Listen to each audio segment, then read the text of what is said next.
Chapter 319. Through the demon's soul, Zulud was able to suppress Alexstrasza and use her as a bargaining chip to threaten the entire Red Dragon tribe. The Red Dragons had no choice but to submit because the Red Dragon Queen was the source of their power and reproduction. Without the Red Dragon Queen's blessing of life, no young dragon could grow into a true dragon. No matter how angry they were. No matter how unwilling they were. The Red Dragons flew into Grimbader Fortress one after another and were treated like horses by the beastmen. They were roughly fitted with saddle-like riding gear and became the beastmen's mounts. Zulud knew very well that the failure of the attack on Solder Bridge was an unrepeatable accident. There were probably less than 5 high elven rangers in all of Quell, the Loss, who were so elusive. They just had to run into 2 of them. Even worse was the unimaginable way they fought. Even at this moment, Zulud felt like he was living in a nightmare. This failure was a foregone conclusion. Zulud believed that the Horde needed more Red Dragon riders. He did not believe that the high-speed Red Dragons would run into that strange team no matter where they flew. Alexstrasza screamed, "Zulud, I will kill you. I will kill every single green-skinned beastman. I swear. I will." Zulud laughed coldly as he watched the demon's soul's guardian press the Red Dragon Queen's face into the cold ground. Ha ha ha. Perhaps there will be a day like that, but until then, you will be a slave for the Horde. Come, call them. Let our red babies return. Zulud raised his hand, and Necros behind him increased the power output of the demon's soul. Both Necros and Alexstrasza showed a pained expression. The demon's soul was not a good item with gentle power. The price of controlling it was one's own life force. Necros did not care. He had picked up his life. In the battle with the Dreenii, he had lost a leg. He was not like the other unyielding beastmen who hugged an enemy and died together. Thus, he was looked down upon by the other beastmen. After surviving, he did not cherish his life. He gave the Red Dragon Queen the greatest pain the evil artifact could inflict. What Zulud got in return was a burst of cold, wild laughter. Ha ha ha. They are free. I don't know what happened to them, but they are no longer bound by me. Queen Honga laughed maniacally. What? What was going on?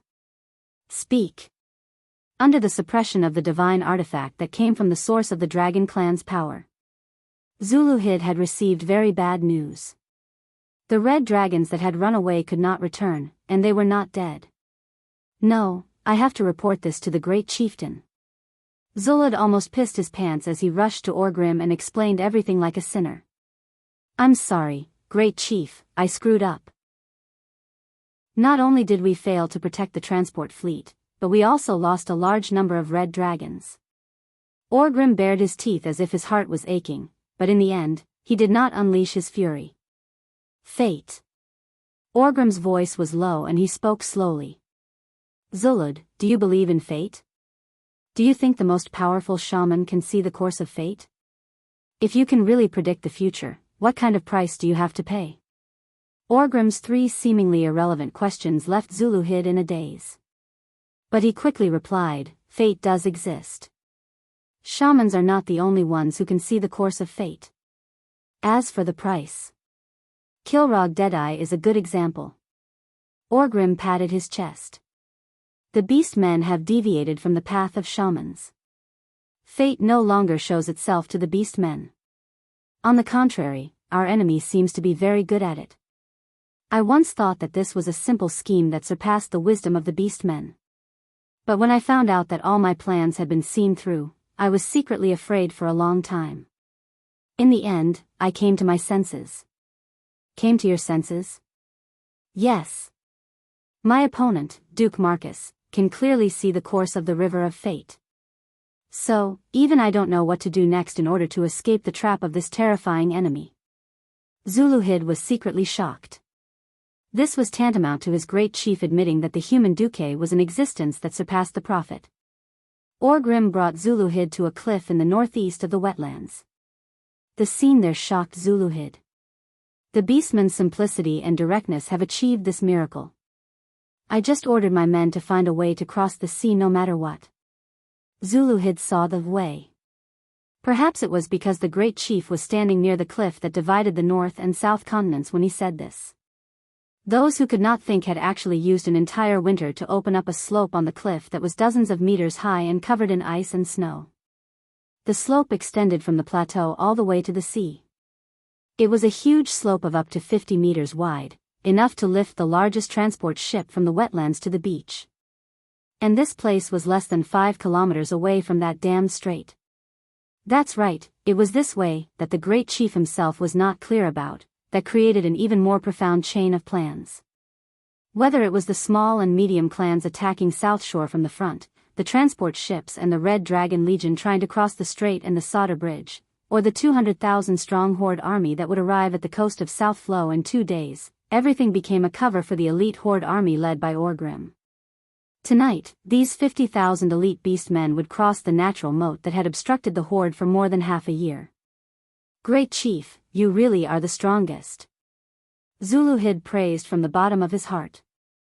After I leave, the Horde of the wetlands will be in your hands. You must maintain enough pressure on the Alliance. Especially your Red Dragon Legion, don't just attack one place. The Alliance doesn't have many experts of that level. As if remembering something, Orgrim added, last time, it was these 2 elves who fought against Hellscream, right? Think about it, how many Grom Hell Roars do we have? Hearing this, Zuluhid's eyes surged with confidence. Orgrim punched Zuluhid in the chest, but Zuluhid did not panic. Instead, he was pleasantly surprised. Because this represented the Great Chief's trust. I'll leave everything to you. That's what the Great Chief meant. Seeing Orgrim carrying his famous Hammer of Destruction, and disappearing into the night with his army, Zuluhid's heart was filled with a fiery passion. At this moment, Duque was surrounded by a large group of red dragons with golden vertical pupils. Chapter 320. The Red Dragon Queen was now under the control of the Horde, allowing the Horde to obtain a valuable and powerful air force. There was no way Duque would not know about such an important event. There were some things that couldn't be solved just by knowing. First of all, Duque had no idea where the Devil's Soul was located. Of course, this could be found through spies monitoring the tribe's excavations. However, finding it didn't mean that there was a countermeasure. The tribe's demigod expert, Ghoul Dan, had purposely allowed Zuluhid to find it. Ruining Ghoul Dan's plan meant that there was a high chance of fighting Ghoul Dan early. Duque did not have any special thoughts about this terrifying evil sect's final boss that even Antonidas could not shake directly. Second was Devil's Soul's attributes. Just from the sound of it, one could tell that it was something that belonged to the demons. With such a strong evil force, Wuther and the other gold saints would probably not be able to purify it completely even if they were to be squeezed dry. Someone like Duque, who was not strong enough, would probably be contaminated by the evil inside. This was something that only warlocks could play with. Unless Duque wanted to become a ghoul, he would have to politely decline it. Even a warlock would need to pay a high price of vitality to activate it. The last one was Alexstrasza. Dragons were all proud fellows, not to mention Alexstrasza, one of the 5 great dragon aspects. Before going through history, the Great Red Dragon Queen was very, very difficult to serve. Not only did they treat him like an ancestor, they even made things difficult for him. It would be harder than ascending to the heavens for her to make a move. If the opponent's level wasn't high enough, he wouldn't make a move. Even if the opponent's level was high enough, he would only make a move if he was in a good mood. Unless it was an enemy super boss that concerned the life and death of the entire world, don't even think about her taking the initiative to attack. The price to hire the Red Dragon Queen was very high. After being tormented once, everything would be fine. As long as it involved demons, Alexstrasza would rush to do any dirty or tiring work. Of course, there was no need to worry that Her Majesty the Queen might lose her chastity in human form after being captured. The beastmen liked heavy tastes. All of you shallow humans get excited when you see the measurements of 36, 24, and 36.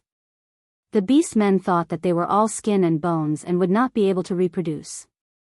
His skin isn't green. I don't like it. I won't accept anyone whose measurements are not 40, 40, or 40. Do you know what a heavy taste is? Alexstrasza's human form was like Sister Phoenix to the beast men. If they insisted on forcing their way over, wouldn't that make their beast men brothers uncomfortable? With so many factors in play, Duque decided to let Alexstrasza suffer a temporary tragedy. Of course, Duque would not let the red dragons do as they pleased. On the opposite side of Gershak's farm in the earthy highlands, a large group of red dragons gathered in a circle on the ground. Zastan, my request is that you don't return to the Red Dragon Queen's side for now. Don't become slaves of the Horde again and fight against the other races in the world of Azeroth. As a price, I promise to save your Queen Alexstrasza from the control of Demon's Soul within a year. Zastan was the only young dragon among this group of red dragons who was closest to becoming a giant dragon. He was already 980 years old and had yet to step into the realm of giant dragons. However, compared to most of the young dragons who had not even touched the threshold of transforming into human form, he was already worthy of being the leader. Zastan stretched his long snake-like neck. His huge golden eyes were like two lava balls with flowing flames, flickering with a complicated divine light. Human, thank you for providing us with these mysterious devices, allowing us to temporarily escape the sorrowful shackles sent by our king. This does not mean that we have to believe you. Your ability is not enough to fight against Demon's Soul. If there is no better, more convincing reason, even if we know that we will be enslaved, we still have to rush back to our Lord's side. From Zastan's mouth that was full of fangs flowed a sorrowful sigh. At this moment, Duque said a giant dragon's name that was taboo in the entire dragon race. Nesario. What? I happen to know of Nesario's plan. Duque walked over and said to Zastan. After a moment, not only Zastan, but all the red dragon's expressions were very interesting. Are you sure? Compared to the freedom of Her Majesty the Queen, this price is not too much, right? Moreover, I am Duke Marcus. I once fought alongside you, suppressed Karazhan's magic defense system, and finally blasted Sargeras, who possessed the Guardian Mediv, into the abyss. I am Duke Marcus. I think that the friendship of fighting alongside you should be able to increase our trust in each other. Zastan's dragon eyes widened. It was you at that time? When they besieged Karazhan, Zastan was undoubtedly a junior. He would never forget Karazhan's terrifying and wonderful firepower that ultimately proved to be a false alarm. A video was projected in Duque's hand. It was an edited video that had been found through a system search. It happened to let Zastan see himself. Looking at the flying maneuvers that only he was familiar with, Zastan was completely speechless. All right, warrior who defeated the Demon King Sargeras, I think we all have reason to believe you. However, what do you intend to do with us? The order that has been branded in our hearts is that when we encounter orcs, we have to obey their orders. We can't fight orcs at all. Duque smiled mysteriously. Are you interested in coming to Karazhan to fight demons? However, maintaining the power of the teleportation gate will require you to put in some effort. The large group of red dragons grinned in unison. It's my pleasure. Just like that, Duque sent the red dragons away. Teleporting huge creatures like the dragon race consumed a lot of magic power. The teleportation of more than 100 red dragons had almost drained their own, Duque's, and the entire Storm Royal Mage team's magic power. After it was done, Duque was no different from a dead dog. He lay on the ground with his arms and legs wide open. Elucia also felt her calves and stomach trembling as she walked. It was purely her ladylike willpower that supported her not to make a fool of herself. However, when she came to Duque's side, she still carefully bent her legs and sat down. For some reason, seeing Duque lying so lazily, Elucia had the illusion that she was having a picnic with her family that she hadn't had in a long time. Teacher Marcos. Call me Duque. Duque. Chief Lothar is at the South Stream coast asking if there is any possibility of reinforcements on our side. He's being attacked by the main force of 200,000 Horde, and his forces are very limited. Right now, Lothar's army is barely defending the Shadowfang castle, and waiting for reinforcements from Lordaeron. Do you see the chieftain's flag of Orgrim? No, but, then tell Lothar that I'm sure Orgrim is on my side. If he wants reinforcements, go find Tarina's, not me. All right. Chapter 321. To the west of the northern continent, the South Stream coast and the North Stream coast formed a long arc, so long that it was almost impossible to see the end. To the south was the mountain where the heart of the kingdom of Gilneas was, while to the north it stretched on as if there was no end. From the west to the east, it felt like the whole world was divided by a few vertical lines, like the undulating horizon hanging in the sky. A long artificial green line outlined the boundary between the sea and the land, and the last line was the silver-white line of the human sea. The waves of the sea surged towards the shore, like a plane eager to expand into the land, and that bright green was its vanguard. Every time the waves retreated back into the sea, they would carry a terrible dark red. Shadowfang Citadel, which was close to the sea, was like a lone island in the vast ocean. In reality, it was not small, but only this huge object of reference could serve as a foil to the vastness of the battlefield. What was reflected in the eyes of the human commanders on the fortress tower was two armies engaged in a life-and-death battle. The high walls of the fortress blocked out most of the shouting, and if anyone poked their head out of the fortress's firing ports or iron windows, the earth-shattering sound wave that swept over them like a tidal wave would probably knock them unconscious in an instant. A green tide filled the entire coastline. That was an uncountable number of orcs. Because the Alliance's fleet had sent half of the transport ships to the bottom of the sea to feed the fish, in theory there were only about 200,000 orcs on the South Stream coast. However, this figure of more than 200,000 was just an imaginary figure. No one knew how many of these so-called 200,000 orcs were the elites of the top 10 clans, and whether there were really only 200,000. Or were there mostly orc laborers? Not only did the humans not know, even the horde commanders themselves did not know. They only had one order for the orcs who had successfully reached the shore: charge in the direction of the rising sun. Yes, charge to the east. A simple and violent order. When the number of an army was so large that it could not be described in any human language, the simplest order was the most effective. In theory, the Alliance's defense would be weaker the further north they went. But in a situation where all of Kurtiraz's warships were gathered, from the Baradine Bay to the southwest corner of the northern continent were all Bloodsails and Stormwind warships. Being able to reach the shore was already a victory. Apart from the huge main ship, the tribe had also built a batch of medium-sized battleships for assault. These ships, whose ultimate purpose was to fight hand-to-hand, also caused considerable trouble for the Alliance fleet. In the end, General Dahlin settled everything and began hunting the Horde's transport ships. There were simply too many beastmen piled up on the shores of the South Flow Sea, making it impossible for all of the tribe's warriors to stand on land at the same time.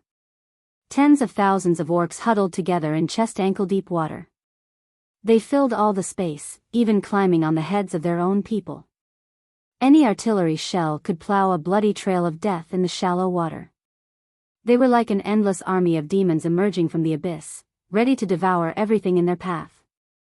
Near the sea, several patches of forest separated by preset fire belts had already been set on fire. The flames blocked the tribe's advance. However, there were too many orcs in the horde. Almost at every moment, there would be orcs being pushed by the orcs from behind into the forest filled with death flames and being burned alive. The orcs had no choice. They had seen what the humans were capable of. When the human fleets no longer focused on sinking the transport ships, the small grapeshot cannons that could scatter a large number of tiny metal lumps would reap the lives of the orcs who dared to stay by the shore. If they wanted to live, they had to advance and defeat everything that stood in their way. Setting fire in the forest could only be done once. The burnt trees could not be burned again before they grew back. Lothar had no other choice.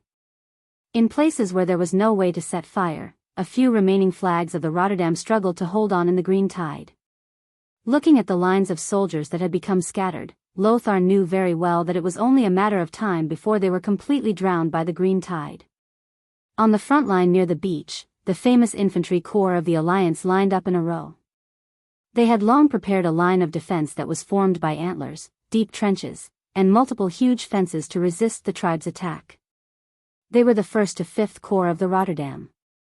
The Rotterdam's corps were the largest, and usually, there were less than 20,000 people in a corps. Of course, their weapons and equipment were also the best. It was not an exaggeration to say that on a flat battlefield, one of the Rotterdam's corps was equivalent to 2 of the other country's corps. Behind the Rotterdam's army, there were Dalagen's 1st to 20th Infantry Corps, Gilnes's 1st to 24th Infantry Corps, Alterac's 1st and 2nd Corps. However, everyone knew that if the strongest people of the Rotterdam Kingdom could not withstand it, the infantries of the other countries would only be depleted faster. In the command center of the Shadowfang Citadel. Crazy. Crazy. The orcs are King crazy. King Xian of Gilnes cursed loudly. Calm down, Xian. If this place collapses, you can still hide in the mountains. If we lose here, we won't be able to hold on to half of Rotterdam. King Turinas, who had also arrived at the front line early in the morning, angrily hit the edge of the heavy command table with his king's scepter. Beyond the line of defense, the entire silver pine forest would be defenseless. The horde could go south and attack the center of the Gilnes kingdom, which was located at the southwest corner of the northern continent, about 300 meters above sea level. If they went east, they could reach the Dalagen on the southern shore of Lake Lordamir. If they headed north, they would be able to attack the Tirisful woodlands, which had a slightly higher terrain, where the Rotterdam kingdom was located. Gilnes took up less than a third of the silver pine forest, and the rest was Rotterdam's territory. This was one of the most important food-producing areas. If the South Flow Coast's line of defense was broken, it would definitely be a heavy blow to the alliance. Antonidas. Lothar had to look at the leader of the Dalagen military, who had the most ability to change the situation. Antonidas had also come out to deal with the horde's attack. He had brought a total of 5 mages and 40,000 infantry. This was the limit of what he could bring. In the most critical moment, the mages had already used a large number of firewall to help the alliance stabilize the front line. Now that they have used too much magic, what they need the most is rest. Otherwise, continuing to fight will only burn their magic circuits. By tomorrow, you won't even need a single mage. Pharaoh was strong, but he was using his life as a sacrifice. What could you do? The king of Turinas was obviously frantic. Who else has a solution? I will marry Kalia to him. Chapter 322. The horde was already weak. Lothar, who had the most experience in fighting the horde, knew this very well. Although the orc warriors were better equipped than before, their combat power was declining.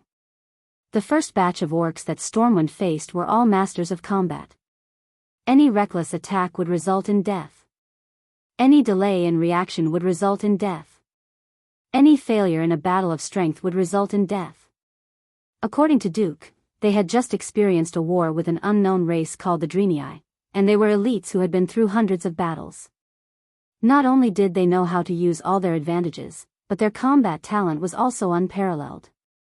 In the face of such elites, the Stormwind Kingdom's soldiers were often beaten by a ratio of 1 to 10.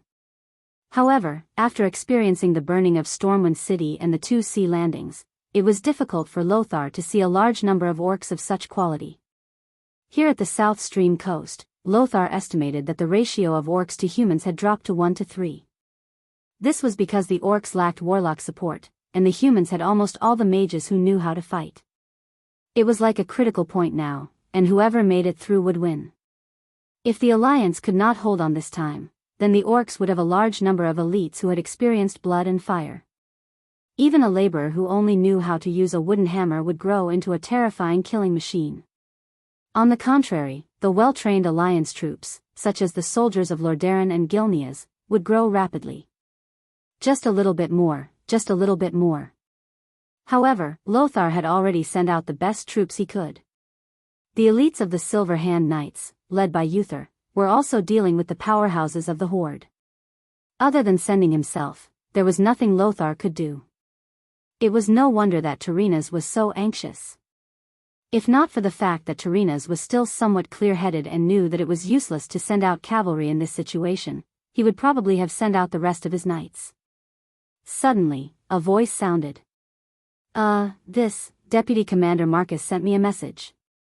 If the situation is not good, we can use the FFF Tactical Strike Force. The one who spoke was Duquesne's butler, Makarov. In terms of strength, Makarov was nothing. In terms of ability, he didn't have any outstanding points, but his slickness and responsibility made him the most well-known mouthpiece under Duquesne's command. On many occasions, he was even Duquesne's full representative, and every word and action represented Duquesne's attitude. Now that he had appeared, he was like a fresh stream in the stagnant Alliance command center. What? Duquesne has a way?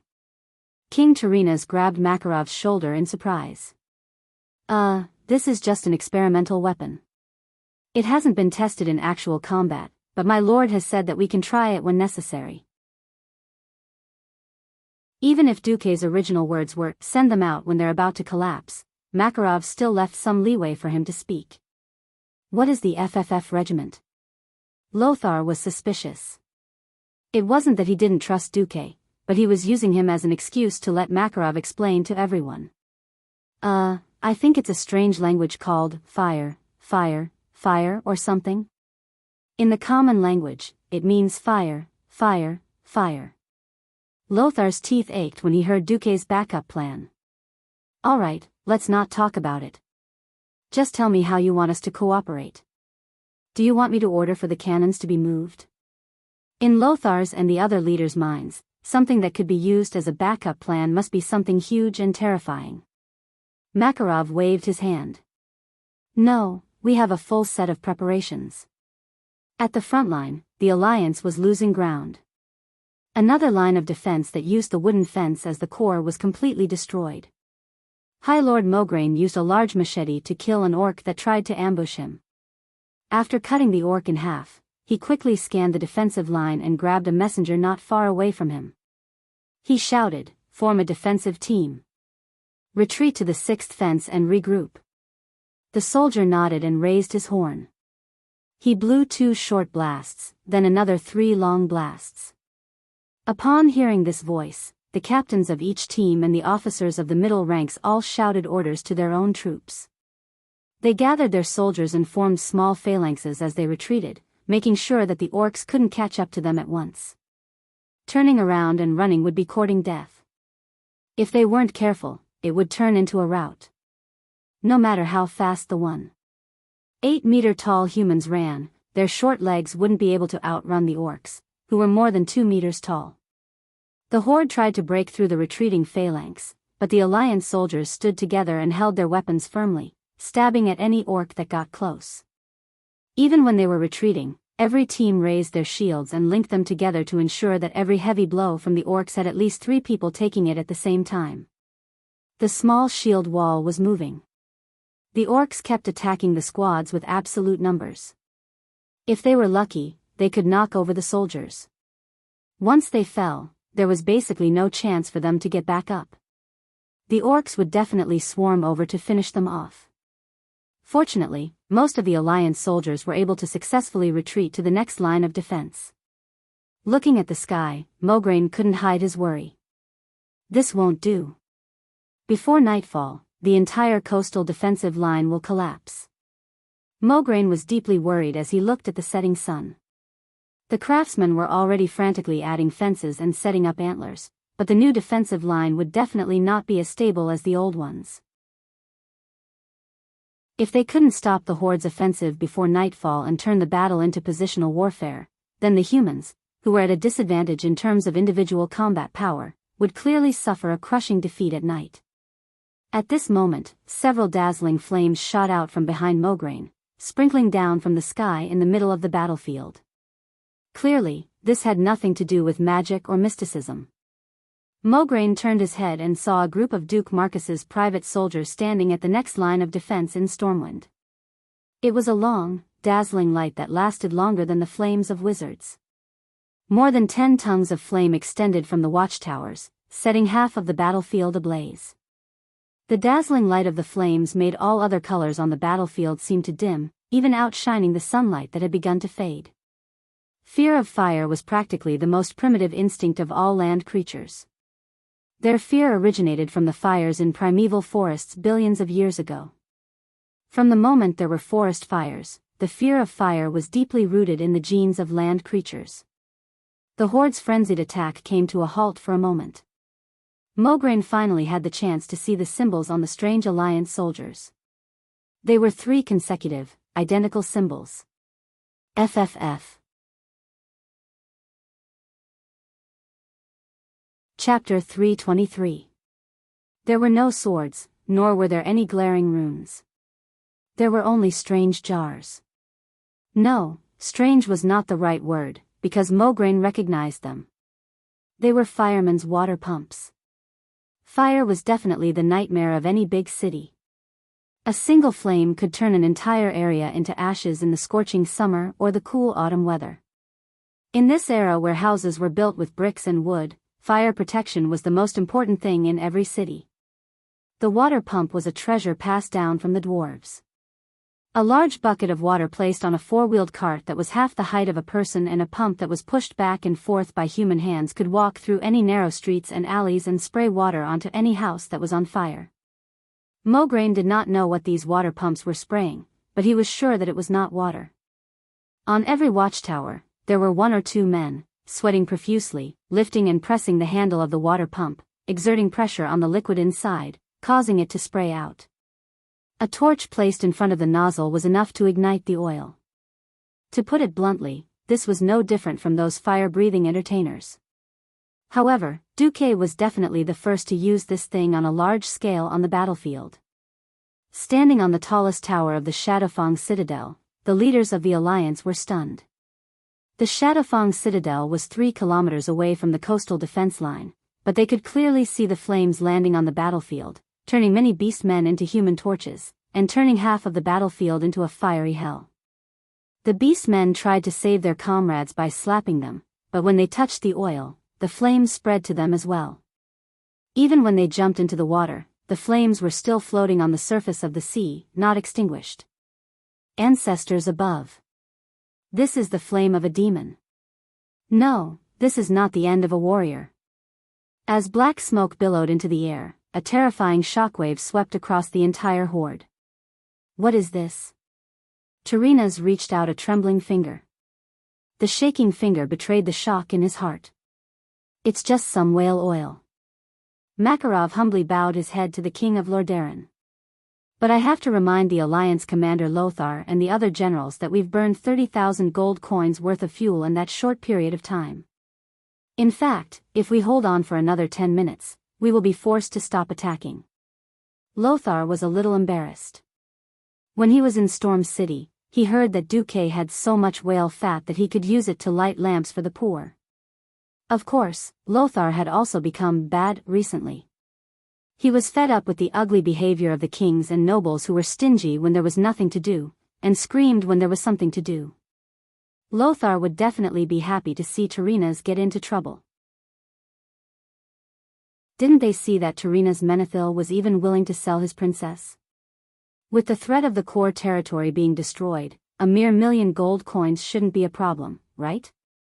Since Lothar did not expose him, the rest of Makarov's excuse was useless. Originally, Duque had told him that the method of oil purification was very expensive. That's right. It was just a matter of adding a few more layers of filters. Of course, other than Duque and Makarov, no one else knew about this secret, nor would they try to understand it. They would never have thought that oil could be used in this way, or that fire pumps could be used to spray fire. They would never have thought that oil could be used in this way, or that there was an endless supply of fuel to replace whale oil. This was the so-called limitations of the era. Ignorance, arrogance had blinded the eyes of most people, and the minds of the mages were only filled with knowledge that was limited to the mystical realm. They were bound by the so-called common sense that had not changed for thousands of years. As for Duque, as a transmigrator, Duque was the perfect person to guide them. The horde was indeed very strong. Humans once thought that unless they had a complete defense line or more than 5 times the number of soldiers, it would be impossible to defeat the orcs on land. But right now, the enemy that was unparalleled in the eyes of countless generals and wise men was being crushed by an army that was completely foreign to this world. The orcs were invincible in hand-to-hand combat. They only needed to know how to advance, using their strong bodies and sturdy weapons to destroy everything in front of them, and then the humans would definitely be defeated. At this moment, the humans had subverted their common sense. It had nothing to do with courage or personal combat ability. This was simple knowledge of physics and chemistry, and it completely defeated the orcs. They lost the courage to charge forward madly, and even launched fatal attacks against their compatriots who pushed and shoved them, just to escape from this hell of flames. The orcs stopped attacking the entire front line from south to north. They gave up on attacking the high mountains of Gilnis, and they also gave up on breaking through the Alliance's coastal defense line. They turned north, following the beach all the way to the North Stream coast, looking for a chance to break through the coastal defense line and enter the Silverpine Forest. We held it. Whether it was High Lord Mograine at the front line, or Noxus and the other Alliance leaders at the Shadowfang Castle, they all let out a long sigh of relief. It was nighttime, and fighting at night was even more disadvantageous to the humans. The Alliance could only give up on counterattacking the beach and drive all the orcs into the sea to feed the fish. A night of truce. When the next morning came, the Alliance was dumbfounded. In the morning fog, along the coastline, there was a tall wall. No one expected the orc leader to be so smart. More than 200,000 orcs dismantled all the transport ships in one night, and then used the wood of the ships to build a coastal defense line consisting of 3 wooden fences. Not only did they build a defense line, but the Horde also changed the direction of their main attack. When Noxus was attacked by the Horde, all the elites of the top 10 clans attacked Seberture. Noxus' face turned green. King Tyrrhenus did not even know when he dropped the scepter in his hand, and stood there in a daze. The Dark Portal 2, 1st of April. On this day that Duque felt was quite ironic, the Horde used the Blackrock clan's orcs, who had high fire resistance, as the vanguard, and took down the small town of Seberture in one fell swoop. They built a huge stronghold in Seberture, and used the stronghold as a foothold to fight against the Alliance. After not being able to break through the royal guards of Lordaeron, the leader of the Horde army was worried. If they went north, they would not be able to take down Lordaeron's Tirisful defense line. If they went east, they would not be able to take down Lordaeron's Tirisful defense line. If they went south, the entire Shadowfang Castle was the best nail. It was there, and the Horde could not advance. Chapter 324. FFF Dragon Breath Launcher, also known as Dragon Breath Launcher. In the 2 years at the Dark Portal, there was nothing more significant than this. This was the first time in human history that a cheap technological product had surpassed the field of magic. Although it had many limitations, such as the inconvenience of transportation and the difficulty of oil extraction, no one could deny that without this thing, the Horde would have fought their way to Lordaeron and demanded King Tyrrhenus to come out and cut off his own head for the orcs to kick as a ball. Regardless of whether King Tyrrhenus admitted it or not, Duque had once again saved him and the Alliance. Of course, there were still many side effects to this thing. For example, the burning smell that lingered on the battlefield like a haze. For example, whenever the word burning was mentioned in the camp, a group of people would immediately vomit. Oh, it was vomiting and diarrhea, vomiting and vomiting until they threw up yesterday's breakfast. The camp had to provide only vegetarian food for 3 consecutive days. Also, without a big heart, it would be impossible to control this terrifying dragon breath launcher. Lothar ran to praise the group of heroes who had saved the Alliance. He was surprised to find that all the flamethrowers were the storm veterans who had retired due to injuries. Perhaps they had a broken arm or a crippled leg. According to the previous methods, they would either become useless and wait for death, or be abandoned during the retreat. My wife was torn in half by an orc, and my child was burned alive by an orc in the church. I am very grateful to Sir Marcus, he gave me a second life, so I can let those damned green-skinned creatures have a taste of their own medicine. I was in the militia with my son at the time. I saw my son's neck bitten by a dying orc, and he fell into a burning house with my own eyes. Since these beasts have caused my child to suffer unbearable pain, please allow me to send the flames of hell to these people who should all go to hell. Unparalleled hatred had forged their tenacious will. Even if this immature weapon had all sorts of problems, they still chose to pick up the flamethrowers in their hands. Lothar was in awe.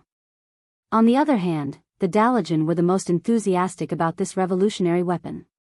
Even though they frantically asked Duque to unconditionally disclose all the data of the Dragon Breath launcher, Makarov was neither humble nor arrogant. Unconditionally disclose? Sure. First, he had the Dalajan library make everything from Breaking Dawn grimoires to acolytes' handbooks free of charge. We can think about it. This is impossible. Then, this is also the answer of my lord, the youngest Morning Star Wizard, Duke of Stormwind Karazhan, Vice Commander of the Alliance, His Excellency Duke Marcus. This is impossible. Makarov's reply was incomparably official, especially after he pointed out Duke's esteemed identity. It infuriated Dalaran and the other archmages. If it had been someone else, the Dalajan might have also made up his mind to frame him.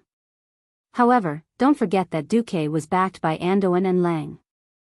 Lothar was the commander of the Alliance, Rin was the king of Stormwind, and behind them was an almost complete Stormwind. Hundreds of thousands of soldiers and civilians lived next door to the Dalajan. If you dare to make a move, we will overturn the Alliance and destroy the Dalajan first. Everyone in Makarov's FFF team was reliable, but no matter how reliable they were, it was easy for them to make mistakes in continuous battles. The Dalajan and the damned goblins had gotten their hands on a broken set of flamethrowers. However, their replicas had all failed, and there had been a few explosions or fires. The Dalajan had lost a few alchemy masters, and the goblins. Alright, the crazy goblins had lost a full 3 digits of researchers. No one understood why there were so many problems with the seemingly simple system. Firstly, there was the fuel. Fuel that had not been purified would easily block the nozzle, and under the constant pressure of the pump, the result would be an explosion. In theory, a less combustible fuel like kerosene would have the same burning effect. However, there was no concept of oil purification in this era. Even the kerosene used for gas lamps had a lot of impurities. Normal lighting was fine, but once pressure was applied, it would be strange if it did not explode. Moreover, Duque's fuel had been adjusted for viscosity. It was too thin, and did not have the effect of burning when it touched the body. It was too sticky, and could easily be stuffed in a jar and burst. Secondly, there was the pressure. Apart from using the pump to compress the air, the liquid could be ejected further. Duque also added a small wind magic formation. Once it was pressed, air would be injected into the jar. Thirdly, there was the nozzle. The nozzle was specially designed to gradually shrink in order to increase the range. Moreover, the nozzle was specially designed to prevent the liquid from flowing back, and the valve would be closed the moment it stopped. If they did not do that, the flames would follow the liquid out and burn back into the fuel barrel, and it would still explode. There was also a set of strict operating procedures, as well as safety measures such as removing the nozzle and the pipes of the compression tank when abandoning the broken flamethrower. It would be strange if they could make a random imitation. After fiddling with it for a whole week, no one could replicate it. Be it the Rotterdam or the Dalajan, they could only pinch their noses and accept it. They had no choice but to rent Duque's flamethrower team for 10,000 gold a month. At first, Turinas wanted to use the name of the Alliance to pressure Duque. However, Duque argued, "Your Majesty, you're wrong. I'm not trying to cheat you of your money, but the cost of refining the fuel is just that high. This is just the cost of the fuel. Without money, I can't make fuel." Duque personally brought Turinas, Mograine, and the others to visit a refinery that had 18 jars that were taller than a person. Seeing that hundreds of workers had only managed to squeeze out a small amount of fuel after working for half an hour, Turinas was discouraged. If they didn't pay, would they still defend the 200-kilometer line of defense from the Silverpine Forest to the Tirisful Woodlands? How many people would be enough to fill it with lives? Moreover, half of the Silverpine Forest was now occupied by the Horde, and Tarina's was already annoyed to death by the nobles who had lost their territories. Those people squatted in front of the palace gate every day, screaming as if their entire family had died. At night, they would go to the state guest house to get free food and drinks. They would do whatever they wanted, do whatever they wanted. If he paid, he would feel the pinch. There were 4 heavily guarded mountain passes, and it would be impossible to clear them all without 2 million gold coins a month. However, Duque refused to marry Princess Kalia, so Tarina's great plot of, what belongs to the son-in-law is mine, could not succeed. Chapter 325. After haggling for a long time, Tarina's accepted Duque's preferential package, only 1.6 million Arathar gold coins per month. Half of it could be owed, the other half had to be paid in cash, and the rest could be mortgaged with precious art or precious gold.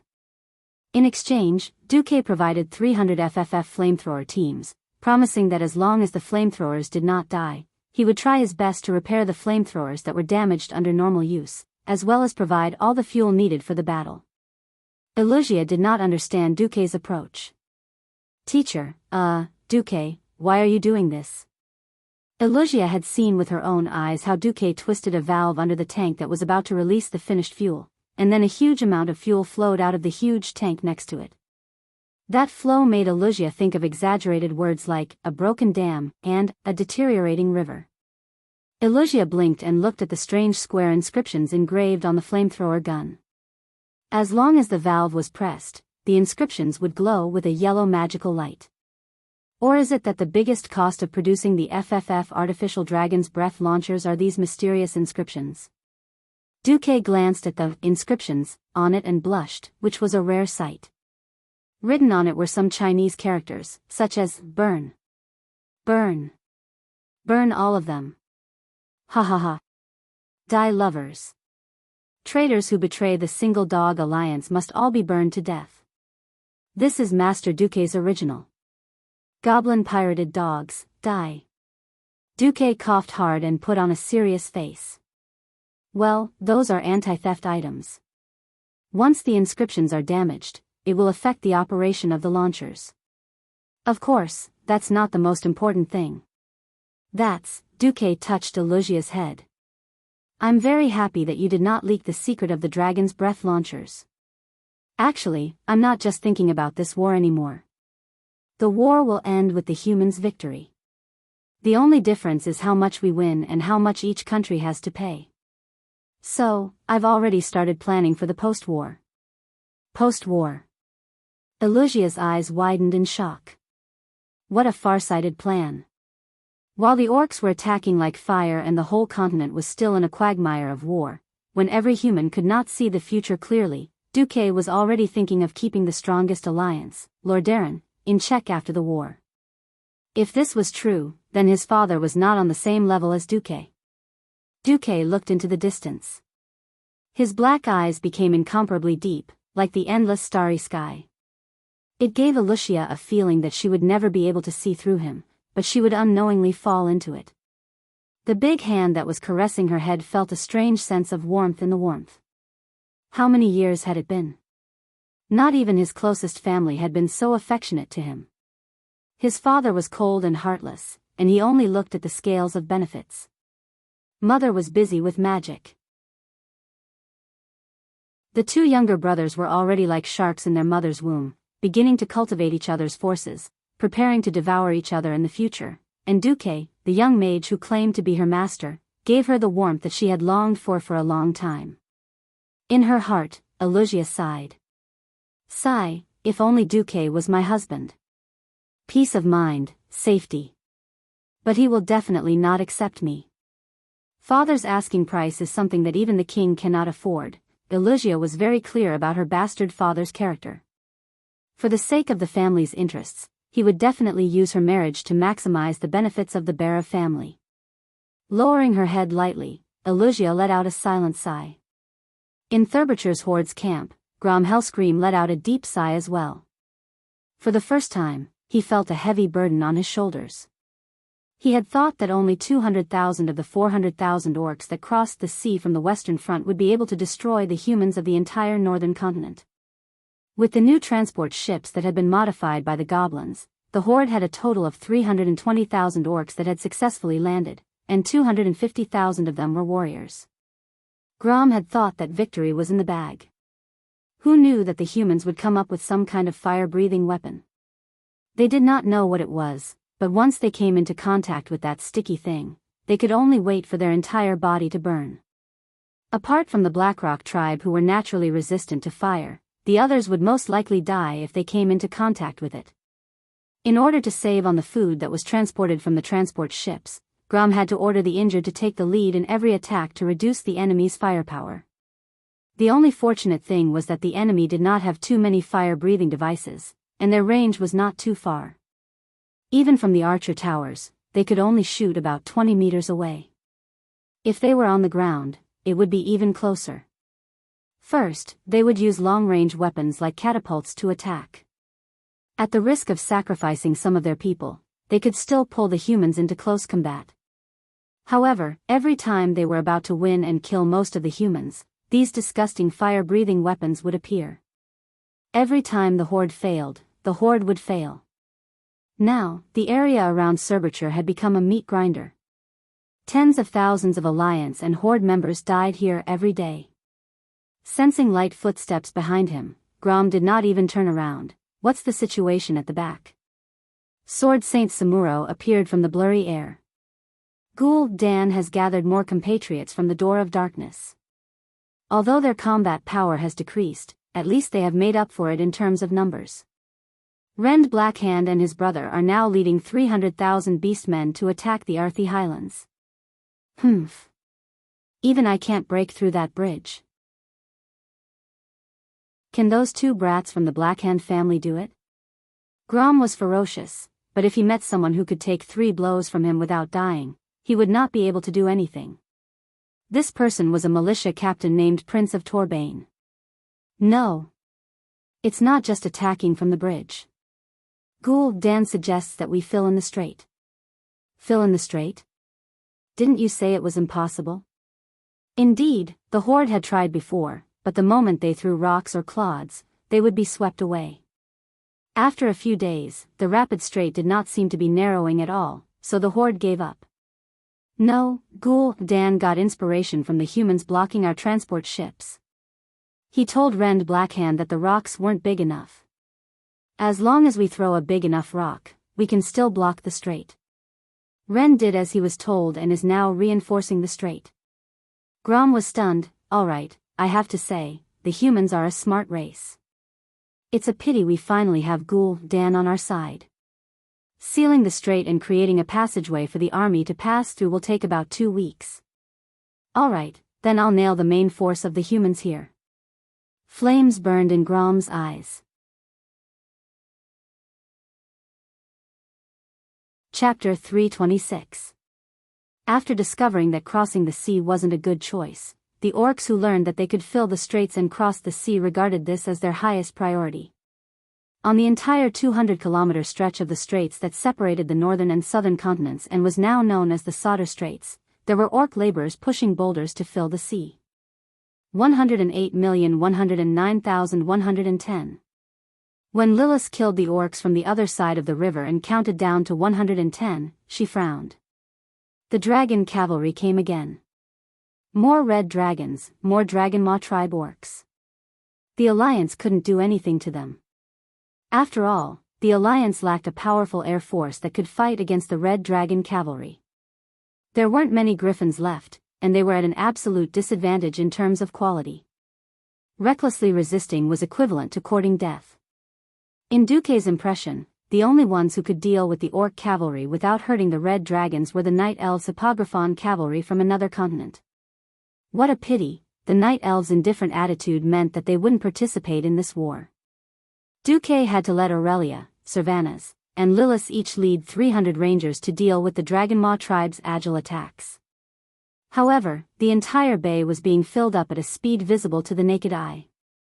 Duque felt like he had shot himself in the foot. If he had let the horde's transport ships go, there wouldn't have been so much trouble. Maybe the horde would still foolishly collect ships to continue crossing the sea. Duque's flamethrower couldn't do much here. Because he had the genuine dragon breath. How passive a war without air supremacy was. Duque, Aurelia, and the Alliance bosses on Stormguard's side all felt it deeply. Duque, my intuition tells me that you've already predicted something. What are you waiting for? Aurelia took advantage of the fact that there was no one around to catch Duque. Duque had evaded the first attack with a flash, and then activated Ice Barrier to break the Great Demon King's trap, but he was still caught by the other Demon King. Cervantes took advantage of the moment when Duque's Ice Barrier's absolute defense ended to descend from the tree like a ghost, his hand reaching over to grab Duque's ear. Don't. I surrender. Outside the grove, Gavin Rad, who was technically a bodyguard, blew a whistle to indicate that he couldn't see or hear anything. In the forest. Resistance is severe. Tell the truth and you'll be lenient. The Windrunner sisters used the words they learned from Duque and used them on Duque. Duque was speechless. Duque was unyielding. Humph. Someone still owes me a lot of a good brother. If I don't clear my debt first, there's no deal. But the bastard's pretentiousness only lasted for a while. After all, this involved the Windrunner family, so Duque didn't keep them in suspense for too long. It's been 8 days since the second sea crossing battle, and we haven't found Orgrim's flag. This doesn't fit Orgrim's character. I'm 70% sure that Orgrim has personally led his army across the sea. Then, where is he? If I'm not wrong, he should be here with no more than 50,000 Horde elites. Duque opened the map he carried with him and pointed at the hinterlands. The Windrunner sisters didn't look too good. This is both a good and a bad thing. Duque paused for a moment. The good thing is that the Horde will definitely anger another dwarf branch that lives in Eagle Nest Mountain, the Wildhammer Dwarves. The Wildhammer Dwarves are good friends with the Griffins that breed in Eagle Nest Mountain. Their Griffin Knights were also quite famous. Now we don't have to worry about not having an air force. Aurelia's expression became even worse. The bad thing is that the Horde has gone behind the main force of the Alliance. The Silverpine Forest was to the west, the hinterlands to the east, and the Arthi Highlands to the south. The Alliance was surrounded on 3 sides. No, I'm not worried about that. The Wildhammer Dwarves are very strong. As long as we have enough reinforcements, the Horde will definitely be able to withstand the attack. The problem is, after that, if the elites of the Horde can't go west. The two sisters' gazes followed Duque's finger to the north. That was the hinterland of Lordaeron. If they passed through Ceradan in the hinterlands, they would be able to reach the holy city of Stratholme. Is the Horde going to attack Stratholme? Queen Sylvie asked. No. They can't take Stratholme. Right now, the Holy Light Archbishop Fail is mass-producing Holy Saya in Stratholme. There's half of the Silver Hand Knights there, and Stratholme's defense is comparable to Lordaeron's. As long as the Horde can't take them down, they will be surrounded and killed.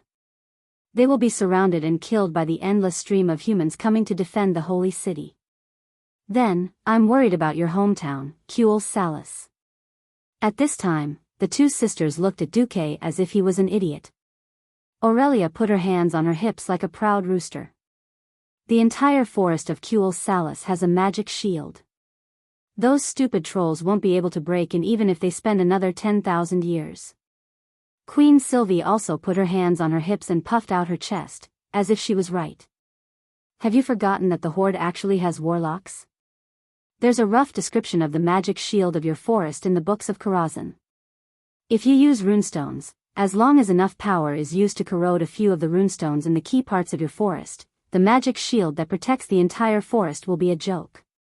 When Duque said this, the faces of the two Windrunner sisters had completely lost all color. They were deathly pale. As the ranger generals of Cuel Salis, of course, they knew the secrets of the magic shield of the forest. The daily maintenance of the runestones was also carried out under their eyes. If they did not know Duque very well, Aurelia and her sister would definitely think that Duque was a spy sent by the trolls. And Duque's last words extinguished the last bit of hope in the hearts of the two Windrunner sisters. According to my calculations, the worst-case scenario is that the trolls choose to join the horde. Then Salas will face a disaster. From the bottom of their hearts, the Windrunner sisters did not want to believe Duque's deduction. But along the way, when had Duque's deduction of the big picture ever been wrong? Their slim bodies were trembling. Duque stepped forward and put one hand on each of their shoulders. You've done enough for the Alliance. While the situation has not collapsed, quickly go back and warn Salas. Also, remember to evacuate your parents and third sister to Silvermoon City. That's the only safer place. Chapter 327. Aurelia bit her lip. What about the line of defense along the strait? Duque shook his head. Everyone knows that we can't hold it. In fact, 90% of the people in the Earthy Highlands have retreated to Torrentberg. Even if we give up the Earthy Highlands, the Alliance can still hold on for a long time. We don't have to worry about the Horde taking the opportunity to invade the Hillsbrad Hills. After all, there is the Thoradin Wall there. The Thoradin Wall was a huge fortification built by Thoradin the Great to resist the trolls. It was a combination of a huge fortress and a city wall. The stone used to build the fortress was the hardest granite, and it was solidified by the earth element. Heavy catapults could only leave a shallow dent on it at most. There, one man could hold the pass against 10,000 enemies. Duque smiled calmly. Go back. As a good friend and the commander of the Alliance, I agree to let you take all the Rangers back. Your homeland needs you more than the Alliance needs you. At this moment, the saint-level moral integrity that Medivh had inherited was shining. Did the Alliance not need the High Elves archers? Wrong. Torrentberg, which was about to be attacked by the Horde's Red Dragon cavalry, desperately needed the help of the Elven Rangers. Both Duque and Aurelia knew this. Duque had informed Salas in advance that the Horde would threaten them and let them go. Of course, Aurelia had volunteered to bring the elites of the Windrunner family to help. If they wanted to leave, the Alliance had no reason to stop them. It was to avoid putting Aurelia in a difficult position that Duque let her Rangers go. It was conceivable that once the Rangers left, Duque would be reprimanded by King Salas of Torrentberg. Aurelia's face burned. She was the one who volunteered to help. When the Horde needed her and her troops the most, she was the one who wanted to leave.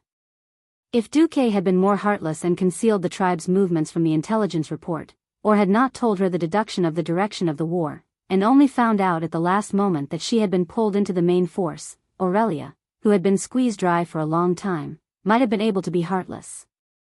Now that Duque was so open and aboveboard, Aurelia felt that her guard was softening bit by bit. I. Aurelia said the word, I, 3 times in a row and didn't finish her sentence. The more carefree Duque's smile was, the more uncomfortable Aurelia felt. You should go back first. Use your and the Windrunner family's influence to see if you can wake up those arrogant old mages from their sweet dreams.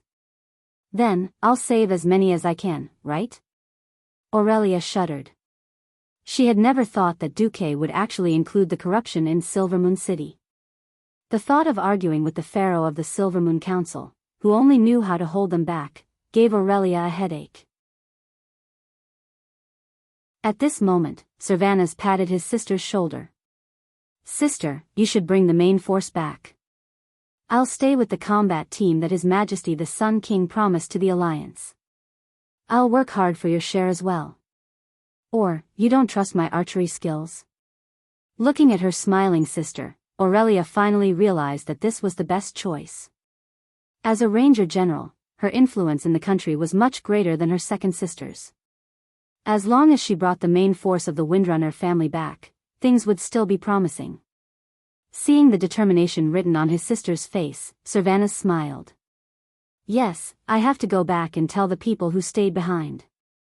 With that, he tapped the ground with the tip of his foot and disappeared, leaving behind an awkward Aurelia. Perhaps it was because she had seen Duque's appearance that Aurelia did not want to admit Duque's growth. That was why every time she saw Duque, she wanted to bully Duque like a strong elder. Unfortunately, even if she did not want to admit it, she had to admit it. Duque was no longer the little Duque she was familiar with. From his body to his intelligence to his way of dealing with people, it had only been less than a year, but Duque had completely grown up. He had become a great man who played an important role in various countries, and even the entire world of Azeroth. Lightly pursing her lips, Aurelia seemed to have made up her mind. The next second, Duque suddenly found a warm and plump female body behind him. Good brother, good brother, good brother, there was not the slightest pretense.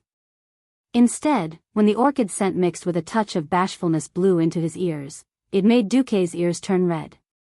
When Duque reacted, Kuel Salas's heroine, Aurelia, had already disappeared in the wind. Duque touched his ears and muttered to himself, this time, there shouldn't be a tragedy, right? Duke was a little lost. He had already changed too much of the history. In his previous life, Aurelia had lost her youngest brother, Riraz, and her parents in the joint attack of the orcs and trolls. This made her hate the orcs to the point of permanent solidification. That was how the heroine of the Alliance Expeditionary Force, Aurelia, who crossed the dark portal and went on an expedition to the Draenor world. Duque did not know how history would be changed this time. Since Aurelia was so good to him and had an inexplicable relationship with him, Duque could not bear to see Aurelia's family die a tragedy. Sigh, let's see what Orgrim will do. Almost at the same time, Orgrim encountered a strange creature in the hinterlands. According to the scout's report, he thought that they had encountered ogres. Although these creatures were smaller in size, they displayed grace and quiet movements that he had never seen before on such a large creature. But when a ray of sunlight shone on one of the creatures that came forward, Orgrim discovered that the creature's skin was green, just like most of his subordinates and the color of the surrounding trees. This also explained why they did not notice these creatures before. The color of their skin allowed them to hide in the leaves, especially if they moved between branches like these creatures. He also saw that this creature was slightly taller than him, more capable than the ogres, and looked more balanced. This creature did not have overly long arms, large hands, or a large head. He stared at the creature in front of him.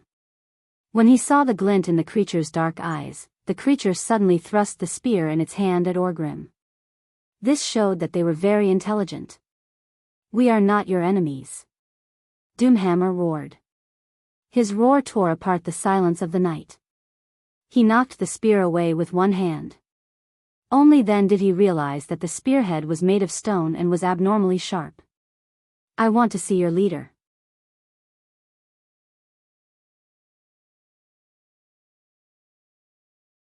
It was a perfect grand slam home run. Orgrim actually managed to deflect the troll's spear, and the broken shaft of the spear pierced right through the troll's knee. That guy let out a miserable howl and tightly hugged his pierced leg. Ha! Orgrim let out a loud battle cry. The deafening roar caused the surrounding leaves to howl with Orgrim at the center. The other trolls were shocked by Orgrim's roar, and they stopped their attacks that were supposed to save their comrade. Of course, Orgrim would not give the guy who dared to offend the great chief of the horde a chance to beg for mercy. He needed to establish his dominance. This guy who dared to run into his hammer must die. With an earth-shattering leap-slash, Orgrim leaped forward and crossed a distance of 5 meters. Like a god descending from the heavens, he appeared in front of the fallen troll. Hammer of Destruction carried Orgrim's anger at being provoked, and with an unparalleled might, it smashed towards the troll's head. Puff! For the first time, the troll's skull turned into a watermelon. This was not the end. In the next moment, from the collarbone, shoulder blade, pelvic bone, leg bone, all the bones and flesh within the range of the Hammer of Destruction were smashed into pieces, and blood and flesh splattered everywhere. A troll that was more than 3 meters tall was instantly turned into a pile of minced meat that even his mother wouldn't be able to recognize. I'll say it again. I want to see your leader. The words were a request, and the tone was a command. As Orgrim roared, he turned around and unleashed his most powerful pressure on the other trolls. These trolls were still in a daze from this bloody and brutal counterattack. They were trembling in fear. "Bring me to him, or I'll kill everyone who refuses to do so. Then, I'll go find the trolls who are willing to bring me there myself." Hammer of Destruction was raised high in the air. With the cheers of the orcs as the background, the blood dripping from the black stone hammer, the faded fur, and the broken bones and flesh, the remaining trolls lost the courage to challenge Orgrim. Orgrim's domineering aura was effective. All the trolls took a step back, put their spears on their backs, and spread their hands to show that they were not hostile. Then, a troll with a necklace of bones walked out from the middle of them. "You want to talk to Zujin?" "If Zujin is your leader's name or title, then yes." Orgrim nodded. "You will see him. We will wait here." Hammer of Destruction calmly announced to the troll and his subordinates. An hour later, without any warning, a shadow emerged from the forest with huge and quiet steps, bringing with it the troll and 3 other powerful trolls who looked extremely capable. "If you want to see Zujin, then I am." Zujin was much taller and more capable than the other trolls. He was wearing a leather vest that was unbuttoned. A thick scarf was wrapped around his neck, covering the area below his nose. The parts that were exposed gave a ferocious impression. Because he was close enough, Orgrim noticed that the troll's skin was covered in moss. "What a strange race. You want our forest? Or do you want to fight us for those despicable humans and elves? If you're here to issue a challenge, then I've received it." Zujin's hand went to his waist. There were 2 axes hanging there. "No, it's the opposite. We have a common enemy." Orgrim grinned. His swaying fangs made Zujin uncomfortable.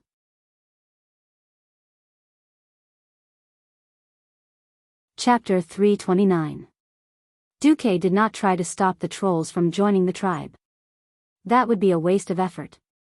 Trolls joining the tribe was almost inevitable. 14,000 years ago in Azeroth, the trolls, the native race of Azeroth, had established many large kingdoms. Amani and Gurubashi were the largest, and these 2 kingdoms were ruled by the Zendala tribe. Thus, they were praised as the Great Zendala Empire. 7,000 years ago, Dasrima Sunstrider brought along the elven nobles who wanted to continue researching and using arcane magic. They left their fellow night elves who followed the teachings of the druids and accepted exile and migrated to the northern continent of the Eastern Kingdom, commonly known as the Lordaeron continent. These high elves who moved east evolved into high elves and established their own magic kingdom, Kuel Salis. As a new nation of immigrants, Kuel Salis and the local troll Amani Empire began a war over the issue of land expansion that lasted thousands of years. Until 2,800 years ago, when humans began to rise, Thoradin the Great united the human tribes and established the Arathor Empire. The High Elves' kingdom of Kuel Salis was no match for the troll Amani Empire. In desperation, they sought help from humans and began to teach them the power of arcane magic. Arathor and the kingdom of Kuel Salis worked together to defeat the troll Amani Empire. The trolls were unable to recover from this setback, and the troll war came to an end. It could be said that the trolls had a feud with humans and elves that had been passed down for thousands of years. Their blood and souls had been poured on this continent in the fierce battle. The hatred had long been so strong that it could not be dissolved. Furthermore, there were too many troll clans. Even if Duque had dealt with the Amani clan in advance, there were still many other clans on this continent. For example, the Zendala tribe in Stranglethorn Vale was the ancestors of all trolls. They were also known as primitive trolls. Trolls were generally divided into 5 main groups. Other than primitive trolls, there were also jungle trolls, forest trolls, desert trolls, and ice trolls. There were many branches of different sizes according to their attributes. Sand Fury, Ice Hare, Evil Branch, Blood Scalp, Skull Splitter and other small branches were ignored. There were 7 or 8 large Amani-level clans. Rather than letting Orgrim form an alliance with the trolls, it would be better to leave it to the Amani. At least Duque would be able to predict their route of advance. Of course, before dealing with Orgrim's elite army and trolls, Duque still had something important to do. Cover the retreat of Stromgard's troops to Torrentberg and Saladin's Wall. The most frightening thing about a retreat was being routed. Once the rearguard troops were destroyed, one could imagine the following scenario: the torrent of green that represented the horde orcs and the silver that represented the Stormguard kingdom crossed over the entire Arthi Highlands. The bitter silver was chased by the green from all directions. The human army, which was severely lacking in transportation, was torn apart by the orcs who charged from all directions in the battle on the plains. After fighting for so long, the Alliance and the horde were really angry. It was conceivable that if the retreat failed, not many people would be spared. The orcs who had better endurance would chase down every human who tried to escape and kill them in the cruelest way possible. There were no captives, no mercy. Only 1 in 100 soldiers would be able to return to Torrentburg alive. The Arthi Highlands where Torrentburg was located were not fertile. The mountainous nature of the highlands limited the production of food and the upper limit of the total population.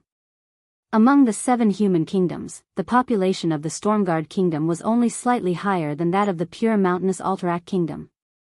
In a sense, Stormguard was even weaker than Stormwind, which had lost its territory. At the very least, the fertile elven forest fed hundreds of thousands of Stormwind citizens. The total population of Stormguard was less than 250,000. To be able to gather an army of 30,000 was already the limit of what the people of Torrentburg could do. Salas Trollbane could not imagine that if he lost all the 50,000 people at the Sodder Bridge, including the civilian workers, would there be a tomorrow for Torrentburg? However, the most capable troops of the Alliance were basically fighting the main orc force of Grom Helhal's Warsong clan at the Western Front. The greatest support the Stormguard people received was half of the Scarlet Cross Legion led by Abendis. Abendis's men went to the Wall of Sordon to replace the people of Torrentburg so that Salas had more troops to defend Torrentburg. Other than that, there was Duque's mages and Aurelia's rangers. When he heard that Aurelia was worried about something happening in the country and left with her men, if it was not for the fact that Duque and Aurelia had a close relationship, Salas would have scolded her in public. "Don't be agitated, General Trollbane. I let Aurelia go back because I have enough confidence that I can successfully protect 90% of the Stormguard soldiers to return to Torrentburg safely." Salas was stunned for a full 5 seconds before he came to his senses. This ridiculously young deputy commander of the Alliance standing in front of him had a much more impressive battle record than the actual commander of the Alliance, Noxus. Perhaps Duque had not proven himself in offensive battles, but when it came to defense, interception, and evacuation under extremely disadvantageous circumstances, Duque was definitely an expert among experts. It seems like you can't burn down the entire defense line in the Straits?" King Salas asked a very amusing question. "Pfft!" Duque burst out laughing. "Sorry, I didn't mean to offend you." "Offend? The Arthi people don't care about etiquette. As long as you can protect these people, I can even let my son be your attendant." Salas sold his son without any shame. Duque still had a lot of respect for the Arthi people who had the Torrentburg as their core. In that history, the Torrentburg had withstood the undead calamity head-on. Even when there were only 3,000 people left in the kingdom, none of them gave up. They fought bravely in various areas of the Arthi Highlands, declaring their resistance and unyieldingness to the tribes and all invaders. No, I am not shameless enough to make a prince my attendant. If he really did this, it would undoubtedly make Duque feel that he was full of arrogance. In fact, I have always advocated the minimum sacrifice in exchange for the greatest results. "Very well, Deputy Commander Marcus, what do you plan to do?" Salas paused for a moment, but still felt that he had to give Duque a little benefit. "If you succeed, you will undoubtedly become a hero in the hearts of the people of Torrentburg. I think there will be no less than 100 knight candidates in Torrentburg who admire your prestige and volunteer to become your followers." 100 quasi-knights did not sound like a lot. But considering that there were 100 of them who were very good at fighting and could help him manage his fief, the weight was much greater.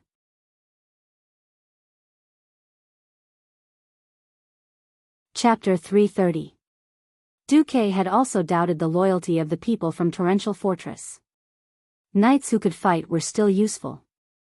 If they were loyal to someone else's king, it would be a pain in the ass. In fact, after inspecting the goods, Duque realized that he had been thinking too much. This was a world with a feudal aristocratic system. Even if the customs of the Seven Kingdoms were different, they were still the same, the descendants of the Arathor Empire, the people of Thoradin the Great. The nobles who were loyal to other human kingdoms did not have as many problems as one might imagine. In this era, only the eldest son could inherit the land. The second, third, fourth, and daughter could only be filled in according to the order below. Generally speaking, the second and third sons might have some hope. They could pray for something to happen to their eldest brother, but there was no hope for the rest. Just like in Stormwind's elven forest, 1,000 years of inheritance had already given up all the land in the earthy highlands. If they wanted new land, they could only reach out to the outside or the royal family. To the south of the earthy highlands was the territory of the Bronzebeard dwarves.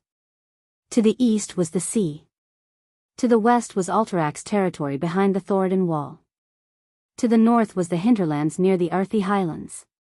It was still the dwarves, but they were the wild hammer dwarves. Hence, the Stormguard kingdom was completely unable to expand.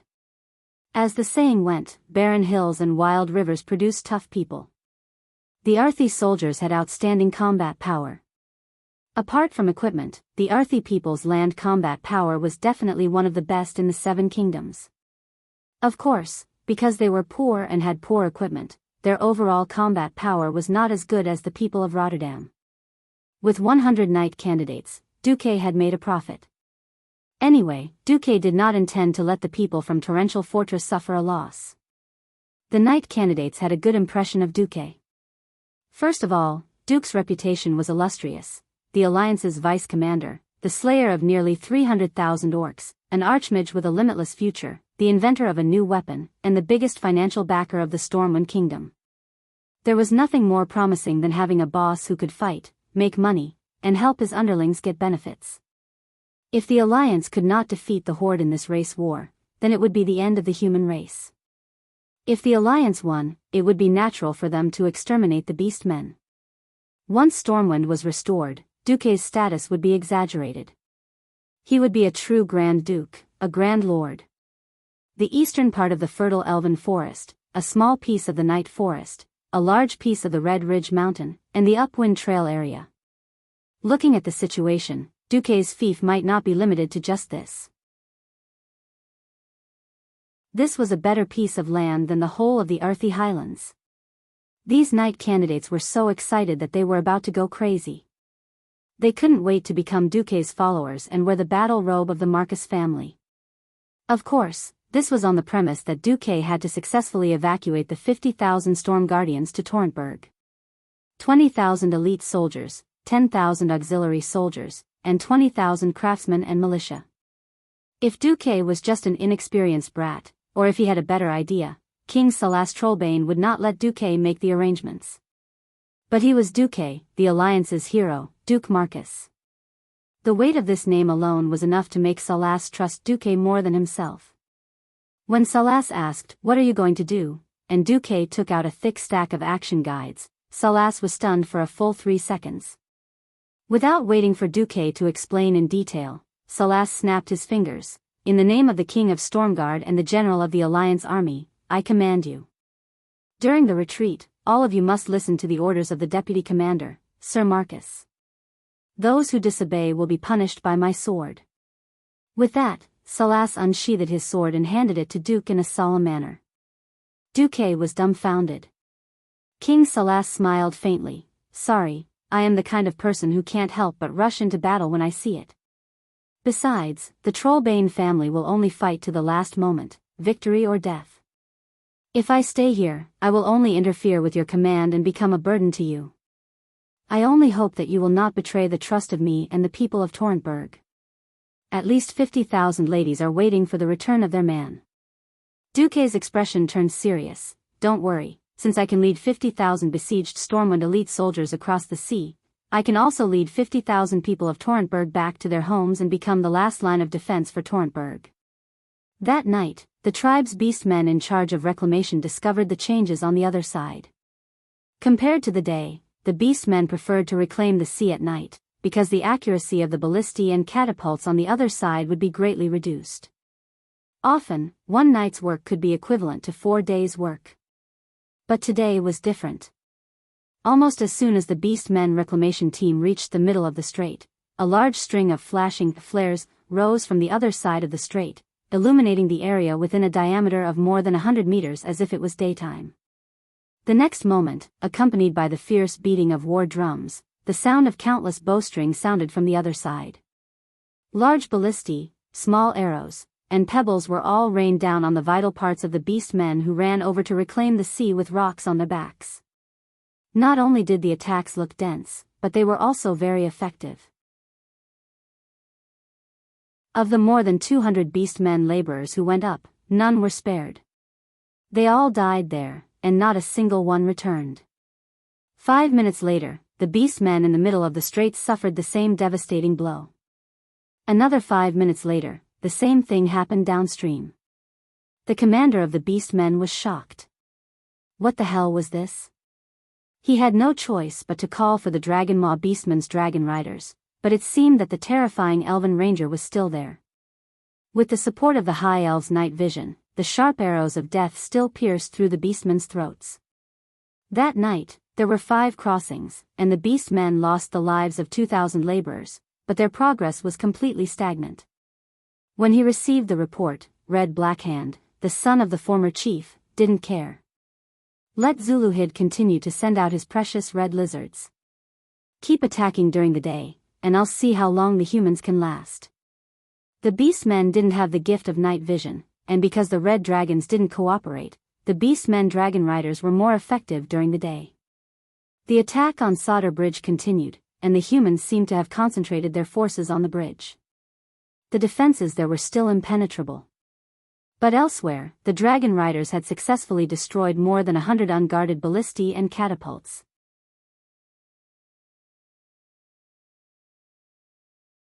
Chapter 331. This is progress. It proves that the humans are beginning to weaken. Rend laughed. At the beginning of the attack, the humans could still use the high mobility of the mage's teleportation and the sniping of the 2 half-elves to prevent the Beastmen from gaining any advantage. Of course, Half was referring to Lilith's Windrunner. Even though Illyria held her sister in high esteem, there was always a difference between an advertisement and reality, wasn't there? Lilith's archery was also very good. Her talent was also top-notch among the rangers. But she lacked the competitive heart of a strong warrior, which happened to be the most important thing for her to truly step into the realm of heroes. Now, even if the Beastmen still had to pay a high price, the Beastmen could still rely on their strong capital to deplete the strength of the alliance. The following days seemed to be a tug of war. The humans only guarded the bridge, and at night, relied on long-range attacks to snipe the Beastmen's reclamation. Taking advantage of the arrival of the night, the craftsmen frantically built and repaired the catapults and ballistae. During the day, there were still so many human soldiers patrolling the defense line of Solder Bridge that the Beastmen scouts were dazzled. There seemed to be nothing wrong. But the Storm Guardians who were still at Solder Bridge were moved to tears. Why? The main force had all withdrawn. Apart from the 5,000 elite soldiers and 3,000 craftsmen who were guarding the bridge, the rest had been orderly evacuated at a rate of about 5,000 people per night in the past week. Without lighting torches, they only relied on the white cloth wrapped around each other's shoulders and walked back along the road under the guidance of the best scouts. The range of the Dragon Maw orcs was limited. As long as they were more than 20 kilometers away from the northern position of Solder Bridge, even ghosts would not know. During the days of retreat, what Servanas did the most was not to kill the enemy near the cliff, but to kill the enemy scouts who went too deep into the defense line and rode on the flying dragons. The remaining small team of elven rangers each had a few human scouts and a mage under Duque. Once they discovered the invasion of the tribe's flying dragons, Duque would immediately teleport with Queen Sylvie to the preset teleportation circle and kill the tribe's scouts. The scouts near the cliff line did not pay any attention. Every night, there was only one person in charge of sniping the tribe, Duque. After becoming a Morning Star wizard, Duque could control 512 Magus hands at the same time. Being able to do it did not mean that it could be done in the long run. For example, a grown man could lift something that weighed 100 kilograms for a while, but if he wanted to lift it for an hour, it would really be impossible. Only 1 in 10,000 could do it. Cervantes, who had been following Duque for the past 3 days, quietly watched as Duque made all sorts of incredible efforts to save the lives of the 50,000 torrential castle soldiers. Duque was clearly a mortal, but he demanded of him as a superman. As a noble mage with a limitless future, not only did he personally fight on the front lines, he did not hesitate to lower his status and do the lowly work of controlling the ballistae with the hand of magic.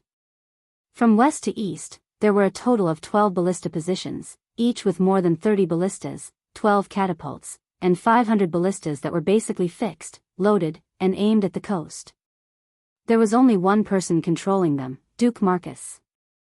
With the help of the system elf, he shot a perfect kill in every wave, not letting a single laborer escape. Almost as soon as he finished attacking one position, Duque would immediately teleport to the next. After he left, the logistics team of less than 30 people quickly came out and reloaded every ballista, catapult, and ballista. It was no exaggeration to say that, depending on the situation of the tribe's attack, Duque would teleport back and forth between the 12 positions 30 to 40 times in a night. For the current Duke, just the huge consumption of stamina and spiritual force was enough to squeeze 10 ordinary Morningstar wizards dry, not to mention being a wizard. Duque was still persevering. The people of Torrential Castle sighed at Duque's strength, and on the other hand, they were moved to tears by Duque's greatness. Sometimes in the command post, Duque would be so tired that he would fall asleep while talking. No one blamed Duque. Duque had done enough. If not for Duque, perhaps most of them would not have made it back to Torrential Castle alive. On the 8th day, the most crucial moment had arrived. According to the plan, all the troops would be withdrawn tonight, leaving only Duque and Cervantes to bring up the rear. This was simply inconceivable. If not for Duque's various miracles over the past few days, everyone would have completely opposed Duque. Sir, you've done enough, that's good enough. If you want to sacrifice yourself in exchange for the survival of the people of Torrential Castle, then please forgive us for not being able to follow your orders. Brigadier General Autruz, who was the last to stay behind, shouted excitedly, raising his voice by a few notches, "Next, it's time for the people of Torrential Castle to bleed."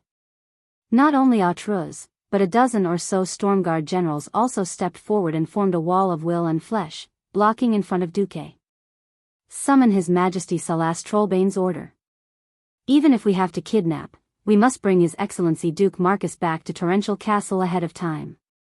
It seems that a great hero like Duque should not die in such a pointless way. Compared to Torrential Castle, the Alliance needs Duke Marcus more. What are you doing? I know you mean well, but are you going to rebel? At the same time, Cervantes, who had drawn his twin swords, and Gavin Rad, who had taken out his warhammer, stood in front of Duque, one on the left and one on the right. Although they knew that most people would not fight, they had to have an attitude. Brigadier General Autruz did not expect Duque's men to react so fiercely, and his momentum was stifled for a moment. Duque looked at Autruz calmly. If there were no exceptions, this man would become a marshal in the future. Duque sighed, and then his eyes gradually became full of power. Enough. I appreciate King Trollbane's good intentions.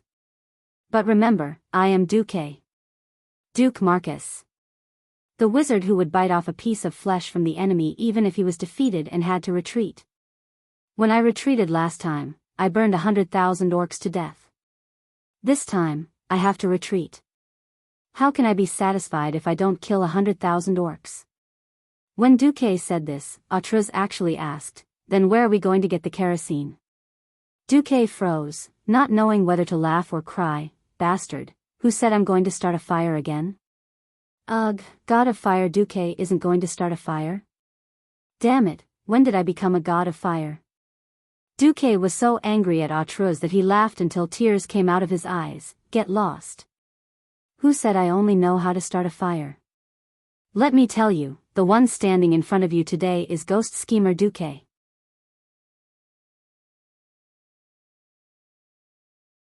Chapter 332.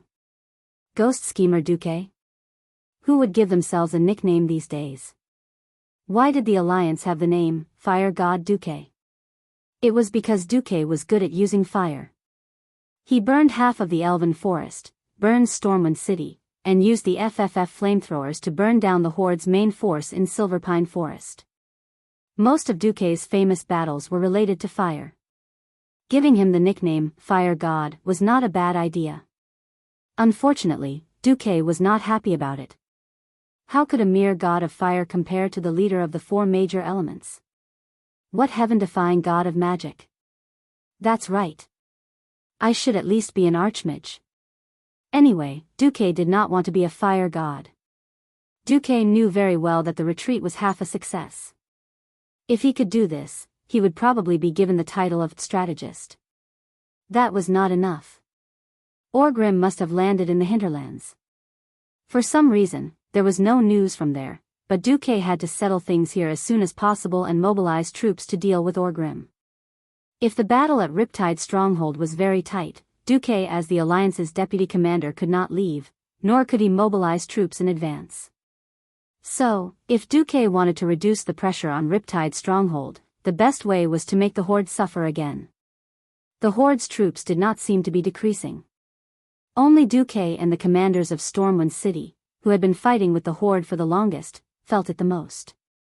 The Horde had begun to decline. For example, the Horde's combat power was 100 before, but now it was at most 70. As the losses increased, the Horde's combat power would reach a critical point. Once it broke through this critical point, the quantitative change would become a qualitative change. When that time came, the Alliance would switch from defense to offense. Seeing that General Autrius and the others wanted to say something, Duque gently pushed Servanas and Gavin Rad away and waved his hand at them. "Gentlemen, thank you for your willingness to sacrifice for me. I appreciate your kindness. In the future, if I can't survive, I will come to you. On the contrary, if you can't survive in the future, you can look for me. As long as I defeat the orcs, I'll be a great lord." Duque shrugged and said, "But before that, can I trouble you to get out of here according to the plan? Unless you have my magic power, knowledge, and stratagem, your poor imagination will never know what I want to do." Duque's words were no longer at the level of, "You're welcome." If Duque had said this before, even if the king was above their heads, they would still find trouble with Duque. But men were such simple creatures. Once they had gone through life and death together, they were brothers. Not a single Storm Guardian took Duque's words as an insult or provocation. On the contrary, after seeing their compatriots who had a high chance of dying successfully retreat to Torrentburg, they saw Duque shining with divine light from head to toe. Alterace gritted his teeth. "Promise me, you won't die here." "I don't need to promise you that, because I still have to settle things here and find trouble with Orgrim. That green-painted bastard is still occupying my territory." Duque said wittily, but the confidence in his eyes still won over the people of Torrentburg. Nearly 20 generals of all sizes saluted Duque at the same time. After taking care of those valiant generals, Duke ordered Elusia. "All right, there are still 2 hours before the orcs attack. I'm going to sleep for a while." Duque was too tired, even though his room in the encampment was terrible, with no spring mattress or soft pillows. Duque slept like a dead pig the moment he laid down. In his daze, he felt that he was lying on a very soft and smooth pillow. Duque moved his neck to make himself more comfortable. This is good, better than the space memory pillow." Duque did not know how long he slept, but the system elf's warning woke him up. "Dear host, I'm sorry to disturb you, but I'm afraid you'll have to wake up from the blissful time of sleeping on your lap. Because the orcs are coming." Duque woke up in a daze, and he suddenly realized a word, lap pillow. The next moment, Duke opened his eyes and was almost blinded by what he saw. What did he see? His dog head was resting on 2 slender, round, but not sensual legs. Seeing the long mage dress wrapped around the legs, Duque immediately realized whose legs they were. Not only that, Duque, who was in a hurry to turn his head, bumped into something. It was a soft object that was less than 2 centimeters above his head. Something's wrong. Duque's body instantly stiffened. Woo! I'm a salted fish. I'm a motionless salted fish, I didn't do anything just now. The pure and innocent little virgin Duque hypnotized himself like a retard. At this time, Miss Barev also woke up. She rubbed her eyes, only to find that Duque was awake. Sorry, teacher. Duque, I didn't mean to offend you, I just saw that you were sleeping very hard. You were muttering the pillow is too hard or something, and when I came over, you... Duque was completely disheartened. I slept on your lap. Alicia blushed, but finally nodded. Why didn't you resist? Duque said almost as if he was possessed. I was confused by what you said about the space pillow. Alicia tried to change the topic. In fact, Duque's actions were even more crude, and the young lady of the Barev family was almost scared to death, but she did not dare to resist. A mage's body was fragile, and if she accidentally hurt Duque and caused the alliance's plan to fail, she would be guilty. And surprisingly, she did not seem to resist this kind of thing that should only be done between lovers. At this time, something that made Duque feel even more like a nightmare had happened. Suddenly, a soft cough came from outside the window. Even if Duque turned into ashes, he would still recognize that it was the voice of Queen Sylvanas. Ahem, I was worried that the Lord Deputy Commander was too tired, so I came to remind you to prepare for the tribe's night attack. It seems that the Lord Deputy Commander has something more important to do. No, actually Duque rushed out as fast as he could. Who knew that as soon as he stepped out of the door, Queen Sylvanas accidentally stepped on his foot. Ah. I'm sorry, I was really careless just now. Sister clearly repeatedly told me to take care of you. Sylvanas put his hands on his waist and slowly retracted his foot. At this moment, Duque finally understood the difference between being rude and being spoiled for a woman. If a girl stepped on your foot and scolded you, that was called being rude. If a beautiful goddess stepped on you, scolded you, and her breasts trembled when she scolded you, that would be called acting coquettishly. Well, for Queen Sylvanas, although Duque did not have any improper thoughts, he just could not get angry.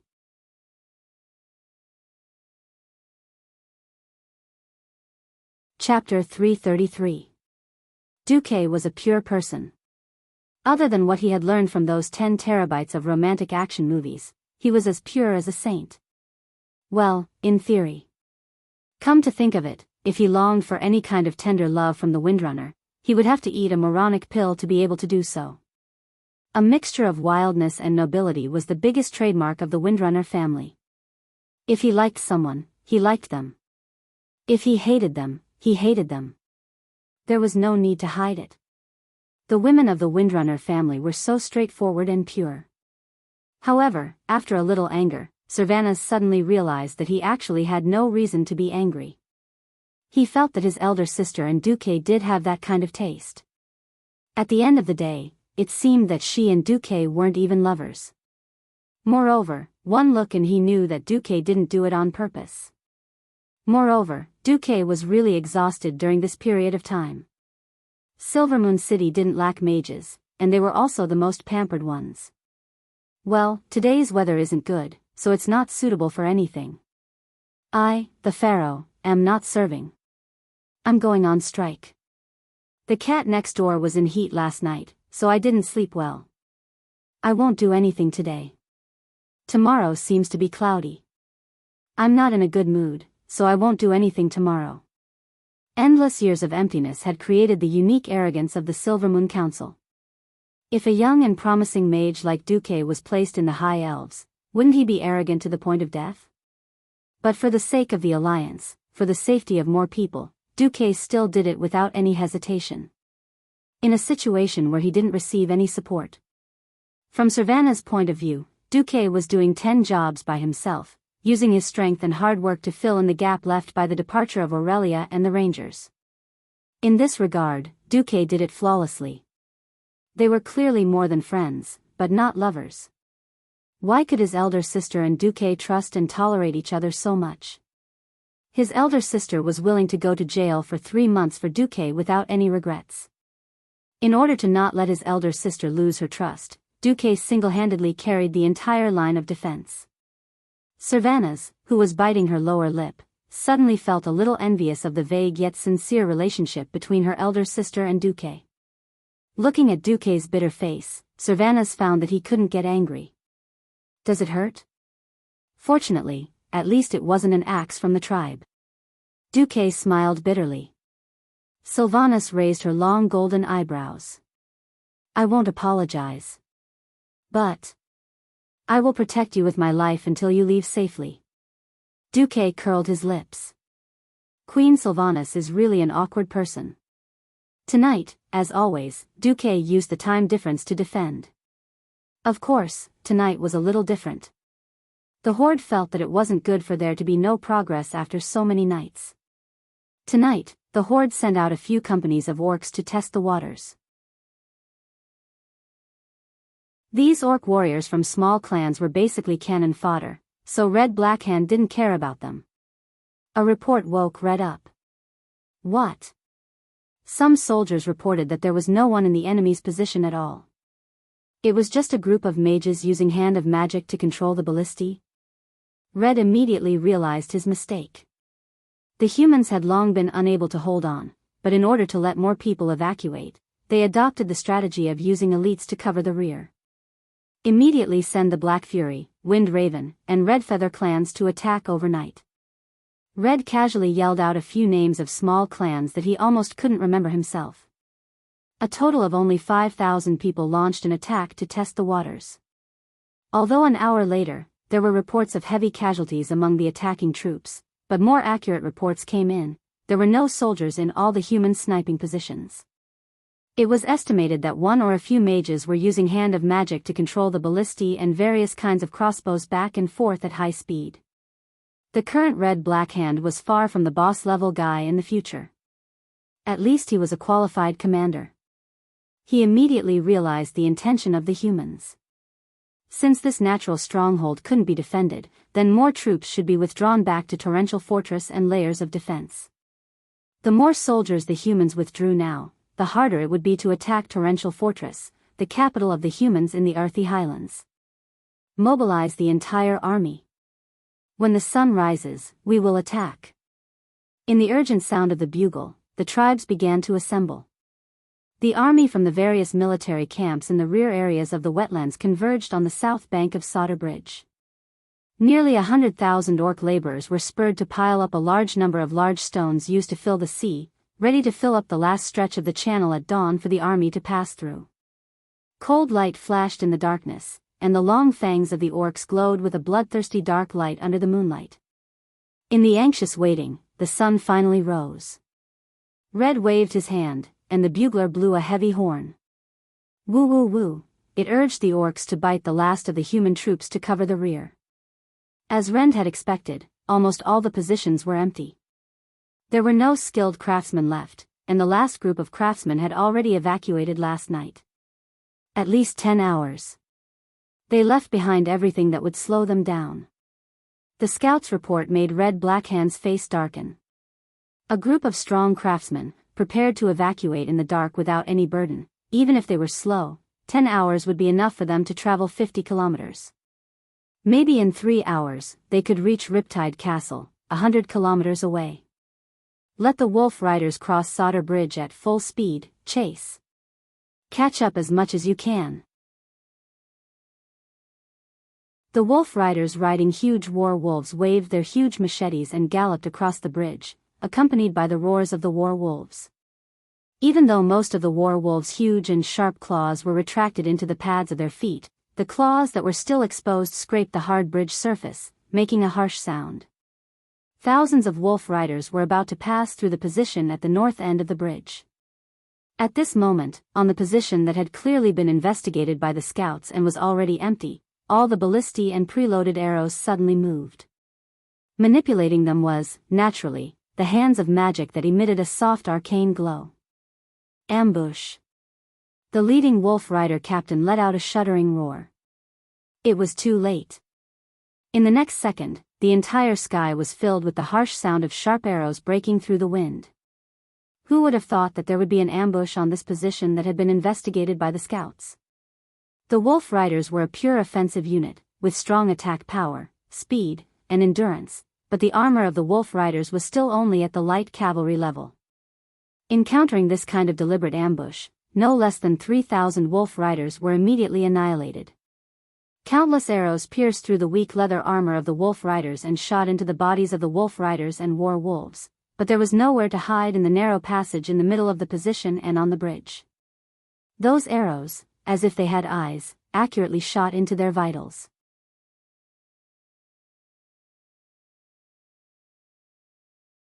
Chapter 334. If he could kill it with one arrow, he would never use a second arrow. Rend Blackhand's heart was bleeding. Compared to the red dragons that were forced to go to the battlefield and didn't know how long they could last, the Wolf Riders were the core troops of the tribe. War wolves had been fighting with the orcs for at least tens of thousands of years. They were the most capable companions, hunting helpers, and the strongest warriors of the orcs. In the past battles with humans, as long as there was a state of melee, the Wolf Riders formed by orcs and wargs could often fight human cavalry with a high exchange ratio of more than 1:5, or even 1:10. The Wolf Riders were definitely the pride of the tribe. Unfortunately, wargs were not so easy to feed. A strong adult warg could weigh more than a ton and be a little more than 3 meters tall. Even a wolf's back was 2 meters off the ground. In contrast, the appetite of a warg was astonishing. A warg could feed at least 4 adult orc warriors of 10 powerful clans. Only the most powerful clans that controlled the fattest hunting areas could afford to raise wargs. Only the heavy cavalry from Lordaeron could compete with them. They rode super-giant horses called Light of Lordaeron that could pull 3 tons of cargo. These giant horses also weighed more than a ton, and looked like a cross between a horse and an elephant. Their footsteps were heavy, and their hooves sounded like thunder. Although they couldn't sprint for long, they were so powerful in a short sprint that they could knock wargs away. In any case, the wargs were the treasures of the tribe. If it wasn't for the pursuit, how could Ren be willing to send the Wolf Riders? Well, now they thought they were passing through an abandoned position. Who would have thought that they were charging towards the enemy's position? Almost at the same time, Ren wanted to order the Wolf Riders to come back. Too late. The solder bridge was not narrow, but that was from the perspective of transportation. If it was a battlefield, the solder bridge would definitely be a narrow path. The Wolf Riders in the back already felt that something was wrong and wanted to turn back. Unfortunately, it was not that easy. The next moment, after shooting all the preset arrows, Duque's hands of magic floated into the air. 256 hands of magic blasted out the most powerful, Frostfire arrow. Some of the clans in the horde had strange resistances. For example, the Blackrock clan generally had fire resistance, while the Frostwolf clan had ice resistance. Too lazy to identify them one by one, Duque directly used the Frostfire arrow that could be used by all classes. No matter how high your resistances are, you're just a Mount Wolf. You can't be like a warlock or a mage with all types of resistances, right? The Frostfire arrow, which was a mixture of white frost, red flame, and arcane purple, was the most terrifying reaper, madly reaping the lives of the Wolf Riders on the narrow bridge. Or there was a huge explosion that splattered hot flesh and blood. Or perhaps the ice that froze everything froze all life. Or perhaps the brilliance of the arcane spell had disintegrated organic matter. No Wolf Rider could escape unscathed after being hit.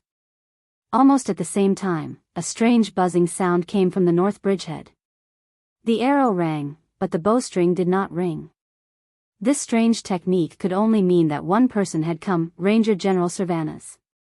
With her jade-white skin and slender body, the female elf maintained her high-speed movement under the cover of the walls and trenches. She didn't need to maintain an optimal shooting range at all. Any place with good cover would be enough for her to shoot a deadly arrow of death. Unlike her sister's traditional way of thinking, Servanas's tactics were more practical. After the rapid increase in arrow consumption, she no longer stuck to using the light wooden arrows unique to elven rangers, which were made of wood from the arrowhead to the shaft. Instead, she casually used the iron arrowhead arrows commonly used by earthy Highland archers. Their armor-piercing ability was better, but they did not have the almost silent concealment of the Elven Ranger's wooden arrows. Very simply, in order to increase the deterrence, Servanas simply asked the craftsman of Riptide Castle to make a batch of simple whistles for her and attach them to the arrowheads. Once shot, they would make a strange buzzing sound. This kind of small whistle would, of course, affect the accuracy, but for Queen Servanas' archery, as long as the target was not more than 100 meters away, the impact would not be big. Anyway, it was used to clean up small fries. Protect the vitals. The wolf riders screamed as soon as they heard the unique sound of the arrow. They immediately used their machetes to protect their throats as much as possible. After days of fighting, they had long understood that the Elven Ranger opposite them was their nightmare. A dark gray light flashed, and the arrow actually directly pierced through the broad-bladed machete in the hands of a wolf rider, passing through the unlucky fellow's neck. Then, with a violent spray of blood, it hit the shoulder of a wolf rider next to it. Bang! With a muffled sound, the second wolf rider was actually knocked into the body of the third wolf rider. Coincidentally, a frostfire arrow hit the top of the wolf rider's head. Poof! The heads of the two wolf riders were directly blown to pieces. Almost at the same time, the second arrow arrived. In one breath, it pierced through the eyes of a warg, entered from the left, exited from the right, and then shot into the throat of the second warg. 3 people, 2 wargs, died in an instant. Elven hero. The leader of the wolf riders gritted his teeth. Servanas had already turned into a high-speed moving self-propelled cannon, pouring terrifying firepower on the tribe that seemed low-key, but was actually not inferior to Duque's. The iron arrows became the scythe of the Grim Reaper, reaping the lives of the orc wolf riders. 2 arrows in 1 second. 3 arrows in 1 string. The only thing that restricted Servanas's firepower was not her own shooting speed, but the lack of arrows. However, if Servanas really shot all the quiver of arrows that she had set up in every corner of the camp, the morale of the orcs would probably collapse first. Within the camp, sharp arrows whizzed through the air. Like Duque's magic attacks, they became a death knell for the orcs. Even so, at this moment, the wolf riders also displayed their strength as the core fighting force of the tribe. Heavy casualties. No enemies were seen. The wolf riders still maintained their high morale as they attacked. They were not afraid of death.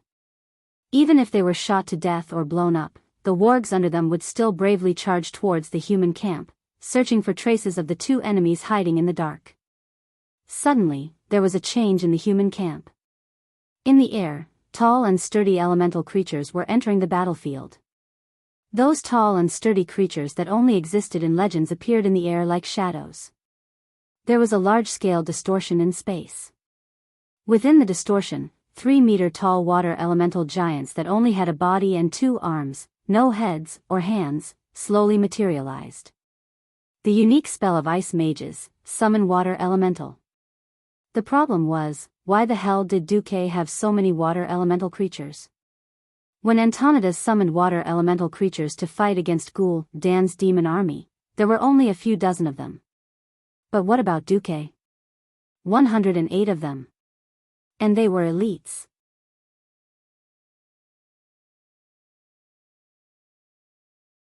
Chapter 335.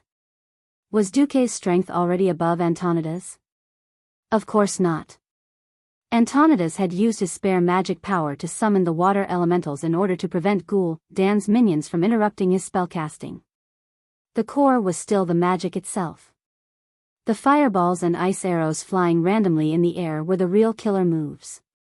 Duque did the exact opposite. He thought of himself as a summoner. The magic circuits were operating at full power, and every circuit burst with a bright arcane light. The magic reaction was so strong that the light even penetrated through the muscles and veins of his body, and many of Duque's magic circuit lines could even be seen on the surface of his body. Duque was clearly in a bunker on the defensive line, but there was an illusion that the light was going to penetrate the outside of the bunker. Gavin, Rad and Elusia, who were guarding near Duque, were shocked. They had never heard of Duque's spellcasting method of squeezing out all of his magic power. Just like how a person could not exert 500 pounds of force just because he had 500 pounds of strength, the power of the magic circuit could rarely be pushed to the limit. The limit that a person felt was not the limit that they could bear in the real sense. To explore that limit, they needed to practice, analyze, perceive, and improve themselves bit by bit. Similarly, there were many mages who accidentally went overboard when exploring their own limits, and their original magic circuits were overloaded and burned. Duque's pushing was the limit, but it felt like he was walking on a high wire. 98%, 99%, 99. 99%, 99%. That kind of exquisite control made Alicia gape and tongue-tied. He could overload and die at any time, but he lingered on the edge of the gate to hell like a horse on a cliff, refusing to take even half a step in. The effect was obvious. One after another, huge circular magic circles unfolded in the air above the top of the bunker. The magic waves were so strong that Alicia could feel them even through the thick stone layer. The magic array slowly rotated in a clockwise direction, and the lines constructed by the arcane light expanded along the magic array, rapidly expanding the area of the magic array. Glug glug. With a strange sound, a huge, translucent, illusory waterfall appeared in the air. It was a huge drain with a width of more than 50 meters. Copious amounts of water poured down from the sky.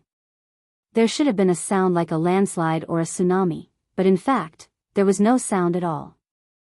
Ah! Alicia let out a low cry. Did all the water disappear? No, the water had already entered the bodies of some elemental creatures. In the world that mortals could not see with their naked eyes, Alicia could clearly see the huge waterfall split into 256. He constructed 256 huge water elementals.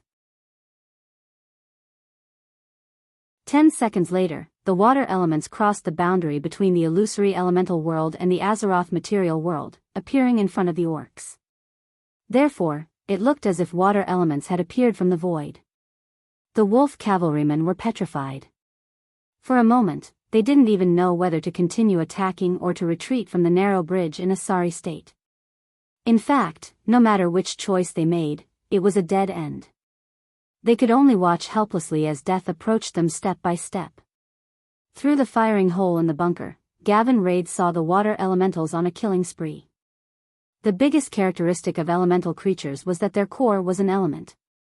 If the elemental group was not destroyed, there was not much meaning in simply physically destroying its body. If you cut a ball of water with a knife, could you cut the water in two and kill the water? If you smashed the arm of the earth elemental giant with a hammer, it would not be able to withstand the earth elemental's call. The earth would rise from the ground and automatically repair its body. The key to dealing with elemental creatures was to destroy the energy structure of its elemental core. The wolf cavalrymen were in a difficult situation. They had wanted to rush up, find Duque, and kill Duque with a knife. Who would have thought that there would be so many impenetrable water elementals coming out? And they were F*King elites. Knives could not cut them, and the wolf teeth could not bite them to death. Against the impenetrable water elementals, the wolf cavalrymen could only try their best to avoid them. But the water elementals could still shoot frost arrows. The entire northern position of the bridge fell into a one-sided massacre. Let's go. There was a clear weakness in Duque's voice.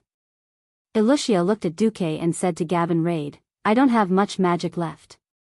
I'll support Master. You open the way and cover us. Duque felt that something was wrong. The unexpected feeling of weakness forced him to put half of his body on Alicia's soft but firm shoulder. Gavin Raid did not waste any time. He pulled out his hammer and strode ahead to open the way. His and Alicia's worries were a little unnecessary.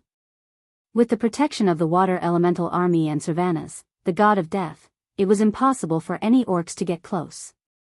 When they saw a large number of water elementals emerging from the position, Zulahid's dragon cavalrymen also did not dare to get close.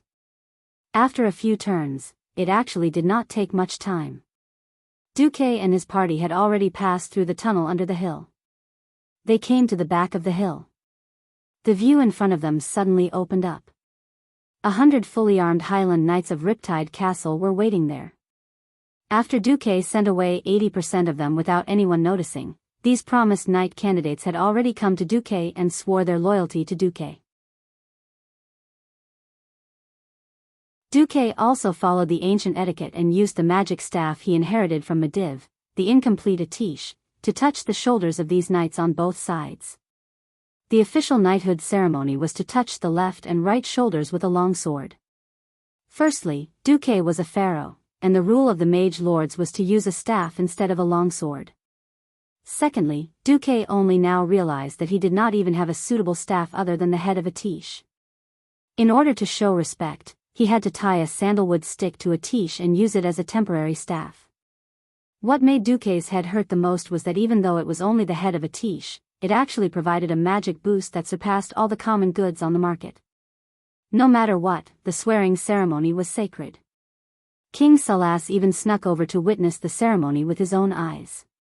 He then rushed back through the night.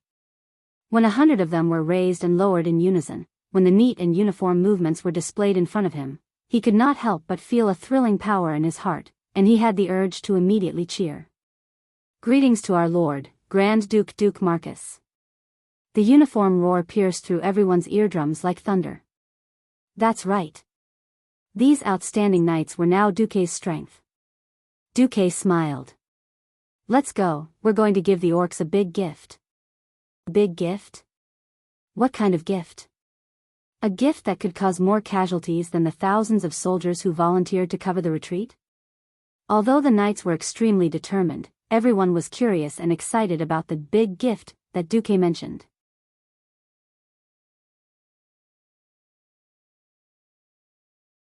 Chapter 336.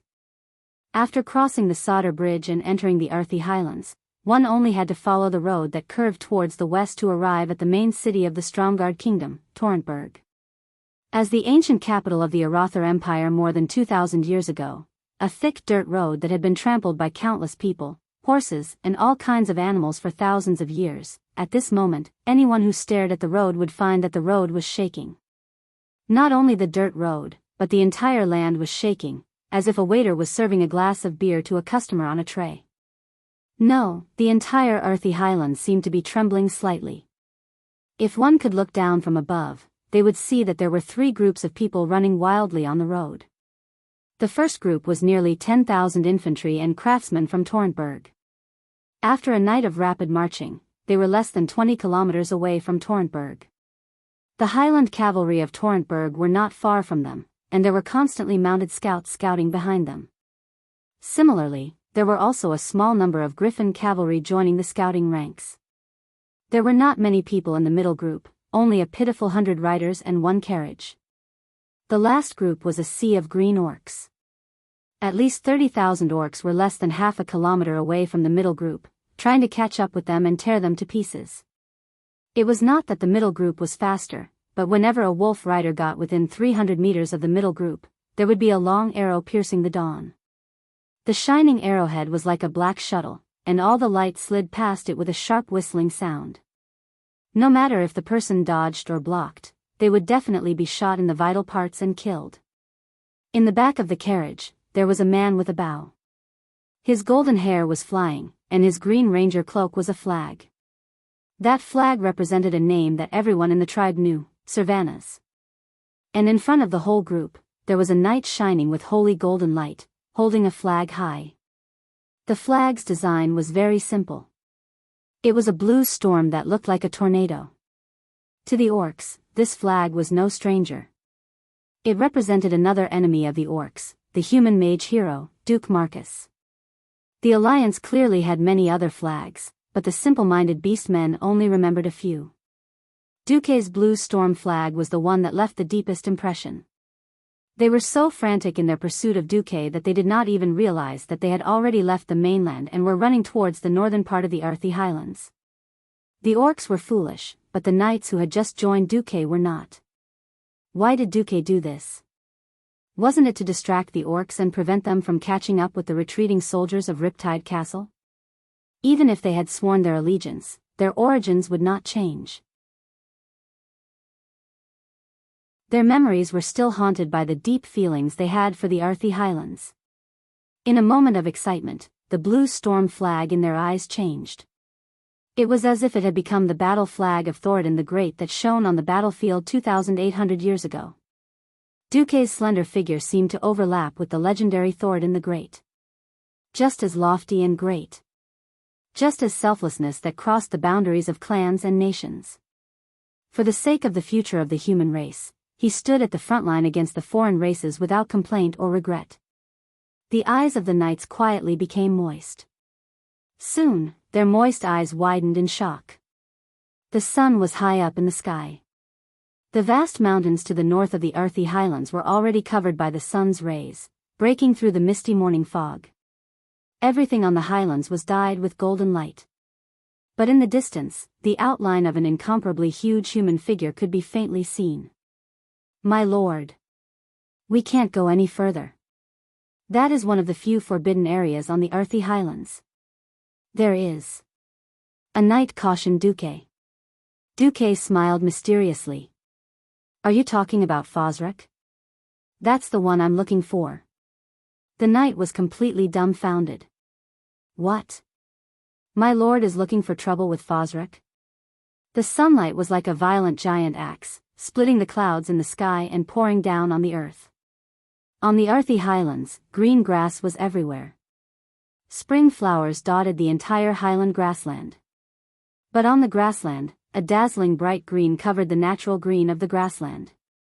Tens of thousands of orcs in newly made armor marched side by side. Innumerable crude war flags were reflected in the vision of Duque and his knights. They were scribbled as usual. Each of them was painted with symbols that could only be understood by orcs. From the partridge to the lion, to the axe, to the hammer, to the broken or the good hammer, there was no repetition in any of them. The only one that Duque could recognize was a war flag marked with a long black tooth. Blacktooth clan. After their father, Blackhand, was killed by Anduin Lothar, Rend and his brother Maim insisted that Orgrim was the one who killed their father. They swore to take back the power and position that belonged to their father from Orgrim's hands. Their idea was publicly supported by many orcs. In order to avoid a civil war and to show that he had a clear conscience, Orgrim acquiesced to all of this. Thus, the Blacktooth clan was born. The Blackrock clan was once the number one clan among the orcs. They had so many warriors and were so powerful. Even though there was a split, they were still very powerful. Orgrim took the most elite Blackrock clan warriors to the hinterlands, and the rest joined Rend's Blacktooth clan. The commander of the southern front, Rend Blackhand, rode a huge black wolf and rode out of the crowd. He was rather confident in his own reflexes and strength. He brought his 12 personal guards and approached Duke and his knights who were lined up in a row at high speed. Rend Blackhand suddenly stopped 100 meters away. "Duke Marcus. Today is the day you die. Seeing that you, a coward, are finally willing to face your death, I will not cut off your head as a trophy of war. The head of a schemer is not worthy of becoming my military medal." Duque clenched his teeth and thought to himself, "Damn, I'm really being looked down on." Duque laughed loudly. "Ha ha ha. You want my head? You can talk after you defeat my servant, Fosrek." Suddenly, it wasn't just Randall, even the beast men behind him felt the earth tremble. It was the sound of a single creature's loud footsteps. To have such heavy and thunderous footsteps, it must be an unimaginably huge creature. Sure enough, in the orc's vision, an incomparably huge stone giant appeared with heavy footsteps. This giant was 30 meters tall, its body made of metal ore and a large number of stones. Its clenched fist was as big as Ren's tent. He was the taboo of the Arthi Highlands, stone giant Fosrek.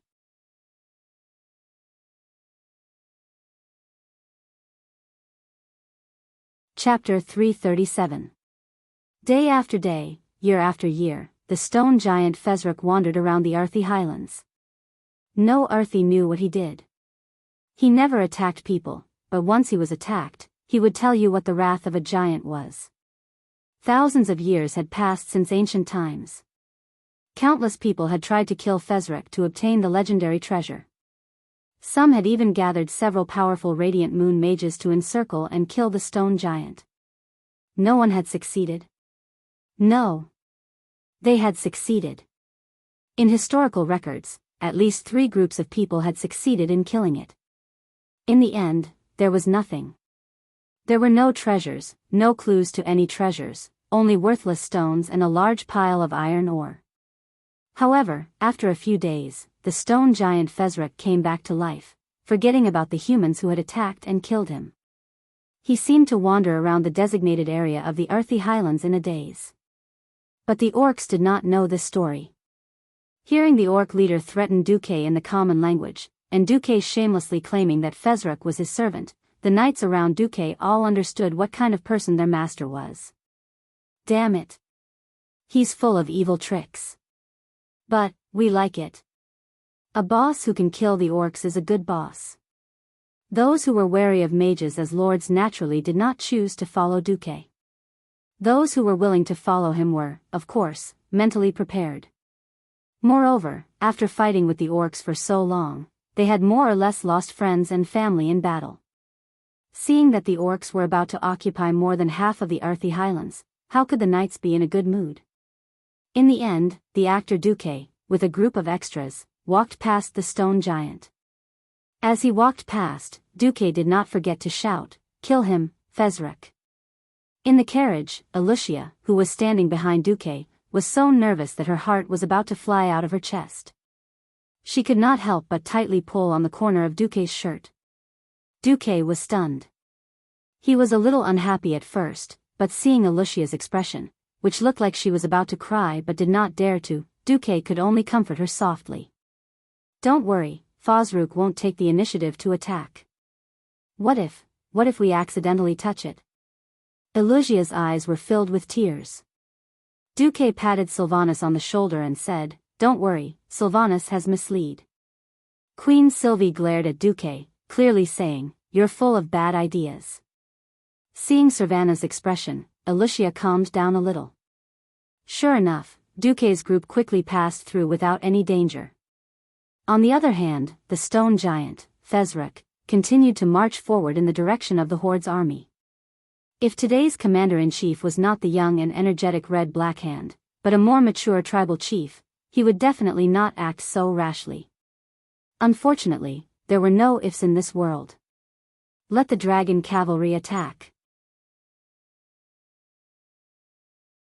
Rant's order was relayed to the Dragon Maw Beastman dragon riders hovering in the air. It just so happened that Zulad was on a different front today. The Horde missed this last chance to avoid making a mistake. In order to show off his strength and his leadership that was not inferior to his father, Blackhand, he only ordered the dragon riders to attack Fezruk instead of Duque's group. Perhaps he felt that Sylvanas' arrows were still a threat to the dragon riders. Or perhaps he thought that killing the stone giant, which Duque relied on the most, would deeply affect the morale of Duque's group. Anyway, tens of thousands of orcs entered into a spectator mode, watching a dozen red dragons fight the stone giant. Fezruk was very strong. A creature that could truly be called a giant was not weak. After being attacked, it immediately launched a fierce counterattack. Huge rocks smashed the bones of several red dragons, causing them to let out miserable cries before falling to the ground. After a full 15 minutes, after paying the price of the lives of 12 young red dragons, the stone giant Fezruk fell and turned into a pile of burning rubble. Ha ha ha. Did you see that? Duke Marcus. This is the fate of the powerful elemental creature you rely on. Stupid, despicable man, what other tricks do you have up your sleeve? Why don't you use them all at once? Rant's loud laughter aroused the orcs' cheers. Their wild laughter was so loud that it was as if the whole world was laughing at Duque's overconfidence. No one noticed that Sylvanas' agile and fast figure had flashed next to the stone giant Fezruk's body, took something, and then quickly returned to Duque's side. Duke tossed a small stick that glowed with a dull earthen glow to Gavin Rard beside him. "Yo, Gavin Rad, do you remember the series of tasks I gave you?" "Ugh." Gavin Rad recalled the task Duque gave him before he came to the Earthy Highlands, and still felt a headache. In the northern mountains of the Earthy Highlands, the loyal paladin Gavinrad followed the great hoodwinker Du's instructions to find the whereabouts of a princess. The poor princess was imprisoned under a huge crystal. Her voice was soft and sweet, as if she was crying and complaining, begging the just paladin for help. This scene was like the reappearance of countless fairy tales. The princess was in trouble, but where was the brave prince? Something was not right. Why would a princess be imprisoned in a place like this? He had never heard of any princesses from the 7 major human kingdoms, dwarves, or elves going missing. But since it was a task Duque had instructed him to complete, Gavinrad had no choice but to obey. In the following days, the paladin almost broke his legs from running around. He went to bully the kobolds and collect Mizral's dust. Then he went to fight some messy small elemental creatures and unlock the jailer's stone. Finally, the mysterious princess's instructions were to deal with the biggest mystery of the Earthy Highlands, the stone giant Fezrik. Gavinrad still remembered the princess's last request in a clear voice. The opening of the jailer's stone has basically unlocked these things that are binding me, but there is still an unbreakable lock that prevents me from moving. Do you see the key stone in the circle of stones? The key to open the lock is in the hands of Fezrik. He is one of the giants that imprisoned me and also the guardian of this stone lock. You must obtain a key called Magic Wand of Order from Fezrik to open the key stone. You have already done so much for me, great knight. Just one more insignificant favor. I will be even more grateful to you. Unknowingly, the consecutive tasks were about to be completed. Although he did not know what kind of princess it was, he was a knight that saved the princess. Gavinrad was a little excited just thinking about it.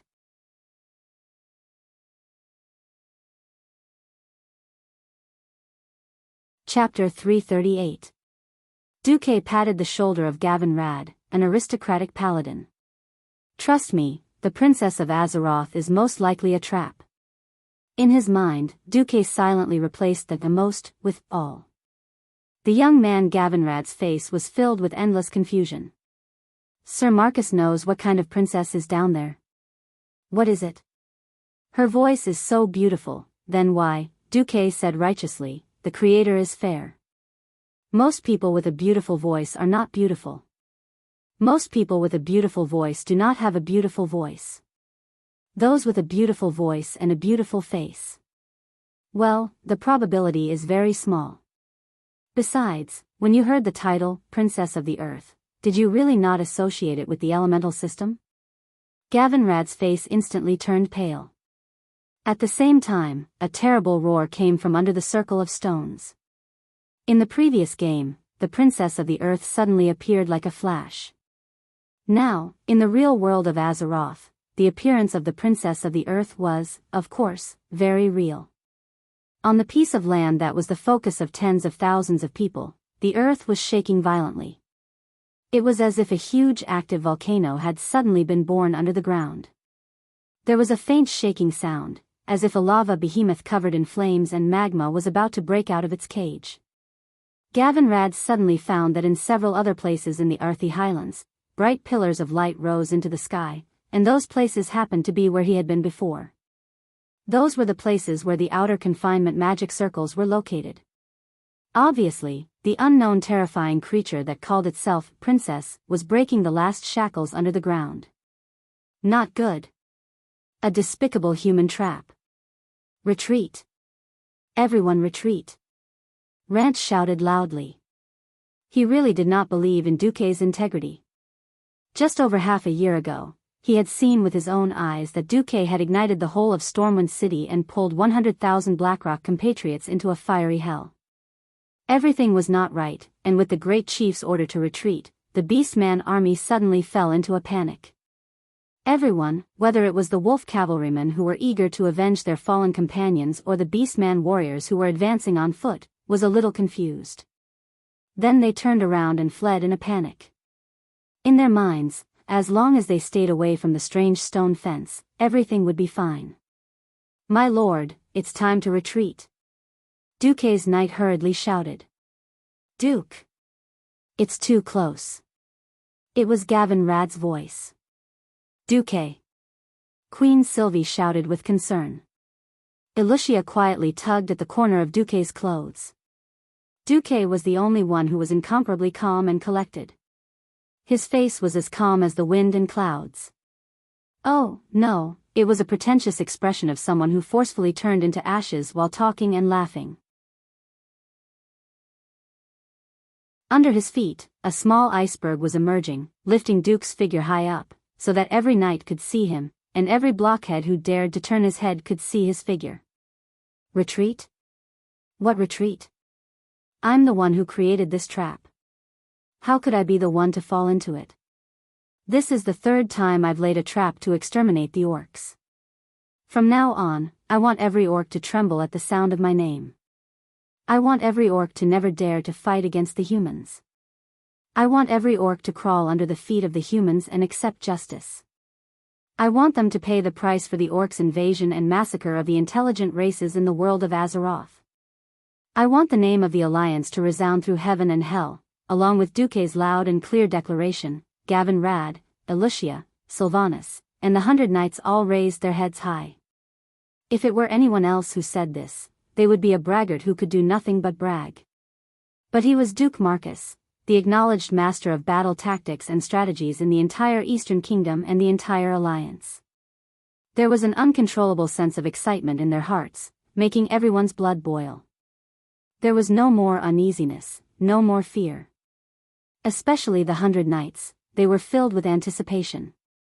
They stared unblinkingly into the distance, waiting for the scene of the orcs' destruction that was about to unfold. The thing under the ground was approaching the surface at high speed. When the rumbling sound got closer to the stone fence, the source of the sound suddenly changed direction, choosing to break through the ground from another direction. No, how is this possible? Rend Blackhand was horrified to find that the thing had actually turned, and was heading towards the densest area of the orcs. Duque teased, saying something that the people around him could not understand. A level 44 elite is a little weak. I purposely wanted to strengthen her, why wouldn't she accept it? As the loud sound from the ground approached the surface, all the orcs looked down at their feet. All of a sudden, the ground that was already shaking flashed, as if the sun was shining on the entire battlefield. But the light was not actually the reflection of the sun, but the radiance of the magic circle on the ground. A trap. It's definitely a trap. Along with the dazzling yellow radiance that gushed out from the ground, a huge hole finally opened up in the ground, and a huge female palm made of marble suddenly broke out of the ground. The moment it came out, it crushed more than 10 orcs to death. The next second, the huge forearm that came out of the ground was a full 25 meters long. With just a sweep, at least 3 orcs died a violent death. The sky and the ground were covered with the remains of orc warriors. Blood splattered like a waterfall on the heads and bodies of the orcs who had not yet escaped the danger zone. Broken limbs spun in the air, and spattered organs stained the bodies of the wargs not far away. The once ferocious and mighty giant wargs had all become squandering dogs in the face of this even more terrifying and huge unknown existence. They tucked their tails between their legs, let out timid cries, and ran away madly. Unfortunately, it was too late. Along with the dazzling radiance that gushed out from the magic array, it was too late. Along with the dazzling light that gushed out from the magic circle, there was only a deep valley left on the edge of the huge magic circle. There was only so much soil on the ground. When one side cracked, the excess soil would definitely rise up due to the pressure on the other side. Where did the soil go? They continued to rise and then combined into a huge round barrier that looked like a flower bud that had not bloomed yet. The barrier that covered the sky and the sun was more than 200 meters high, trapping at least 30,000 tribes on the dark round ground. With no hope of escaping, all the orcs that were still alive could not help but turn around and stare at the terrifying existence that had even come out of the ground with its entire arm more than 50 meters long. The orcs' hearts were beating wildly in fear. What the hell is coming out?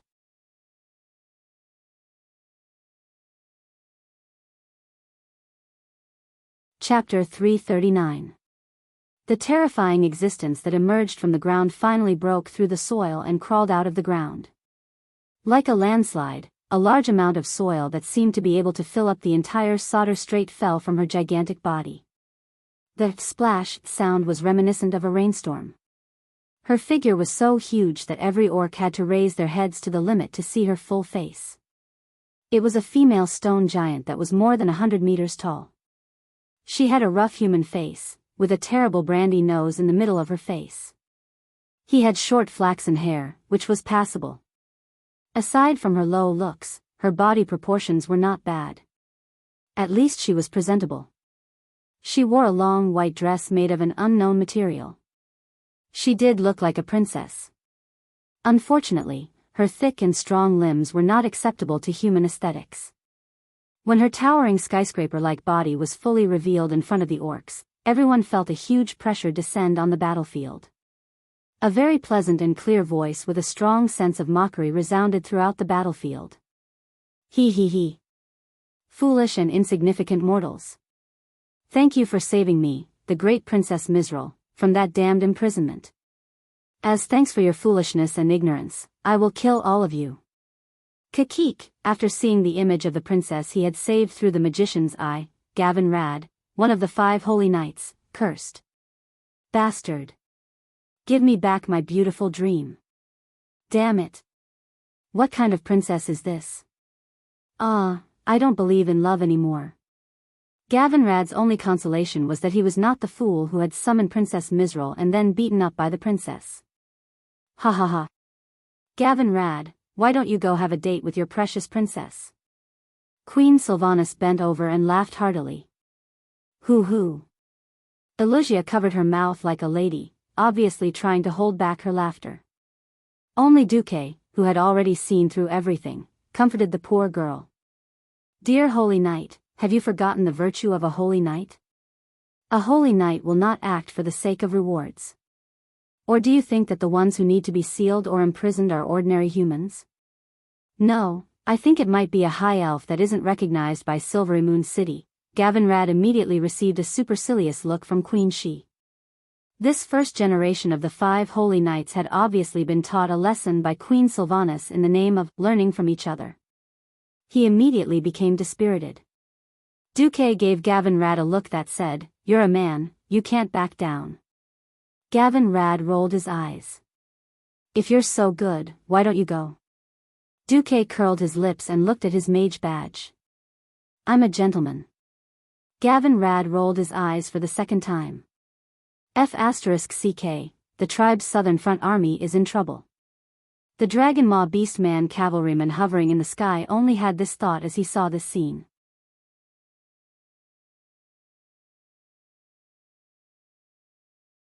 The blazing fireballs brought with them the sound of explosions as they crisscrossed across the enclosed battlefield.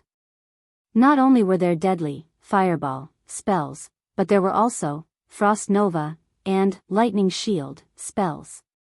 The spells that the High Elves and humans had painstakingly learned were, in fact, the natural skills of elemental creatures. Of course, they were not as good as the elemental creatures. Huge fireballs exploded on the grass.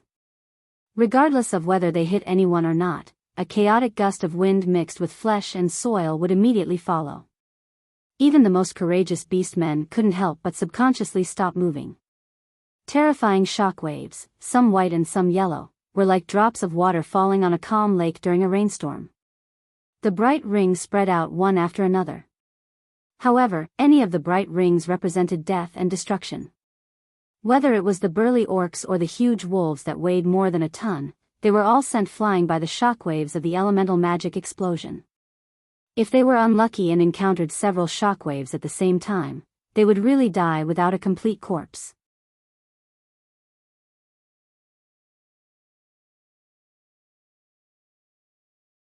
Chapter 340. According to Duque's instructions, Elusia was doing a magic transmission broadcast. On the other side of the transmission mirror, the voice of King Salas Trollbane came. "Duque, you are the eternal brother of the people of Torrent Castle." No one knew better than Salas the significance of Duque taking care of these orcs. The more elite orcs Duque killed, the easier it would be for them to defend Torrent Castle. Torrent Castle was indeed easy to defend and difficult to attack. No isolated city could be defended forever. To the west and south of Torrent Castle were cliffs facing the sea. In fact, at the bottom of the cliff was a beach. The Alliance, who controlled the sea, could still go there through the sea and even the eastern beach of South Shore, and supply Torrent Castle through the secret passage at the bottom of the cliff. Therefore, Torrent Castle was definitely not an isolated city. When a system prompt came in the spiritual world, your reputation in Torrent Castle is fixed at worship. Then Duque snapped his fingers. Let's go. Go? Where are we going?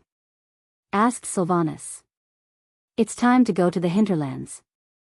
I think there should be news from there. Then, what about this princess of the earth? Duque glanced at the image transmitted by the mage's eyes. Inside, Misrule was on a killing spree. The corners of Duque's mouth curved into a wicked smile. Second sister, you have been with me for so long, you should have learned to trust me, right? Get lost. Who is your second sister? If it weren't for the fact that there were many people around Duque, Sylvanus would definitely teach Duque a lesson. In fact, not only did Queen Sylvanus not understand, but Alicia and the other knights also did not understand. Here, it was Gavin Rad who was the clearest about Duque's deeds. Cough, cough. He knew that he had to be a bootlicker, and now was the time to shine. Sir Marcus's plan is the most sophisticated. If I'm not wrong, the magic array's effect on Princess Misrule has a time limit. None of the people present were fools. Everyone understood. Damn it. Sinister indeed. Making an Earth Elemental princess, who had been sealed for who knows how many years and was obviously not a good person, fight to the death with the Horde. Then, when the Horde and the Earth Elemental princess were about to fight to the death, they directly cancelled the bonus. This is too despicable, shameless, and vulgar. However, we love it. Duque's group left lightly. He didn't confirm the result of the battle, and he left right in front of the tribe's dragon riders. Sylvanus was sitting on the roof of the carriage with his bow in hand. It was obvious that he was ready to shoot anyone who dared to come near. In a situation where they didn't dare to attack recklessly, the Dragonmaw clan's cavalry practically sent Duque off. The soldiers of the Wall of Thoradin watched as Duque's group slowly approached, followed by dozens of flying dragons in the air, all of them dumbstruck. The guard on duty really didn't know whether to open the door or not. Open the door. At this moment, the appearance of the Supreme Commander of the Wall of Thoradin, General Abendus, made the pressured guard sigh in relief. Abendus rubbed his eyebrows and smiled bitterly at his subordinates without concealing it. I thought that only Lothar was a true warrior, but I didn't expect the devilish genius Duque to also have such astonishing courage. With the two of them, Stormwind doesn't have to worry about restoring its country. Alright, let the griffins move out to welcome our heroes. But the griffins are no match for the flying dragons. Abendus Adjutant reminded. Idiot, if those fools really dare to go against you, can't you fly close to Deputy Commander Marcus at a low altitude? The High Elves goddess of archery is there. Looking at Sylvanus, Abendus had indescribable envy. That was the highest level elven ranger hero. It might not be so in a plain battle, but once it entered the jungle battle that rangers excelled at, this level of ranger was a godlike existence. Heavy armored infantrymen, mages, strong orcs, in her eyes, there was no difference at all. With enough time and arrows, she could single-handedly destroy an entire army. On the surface, they said that they were here to support Lothar, but in reality, they had been following Duque all along, and no one could command them. Alright, if I had to choose, I'd rather have a ranger heroine than a princess. Of course, Abendus only dared to say this to himself. If he dared to say it out loud, King Tyrrhena's would definitely make life difficult for him. After passing through the Wall of Thoradin, Duque quickly marched to Terran Mill. The current Terran Mill was far from the dead town ruled by the Forsaken.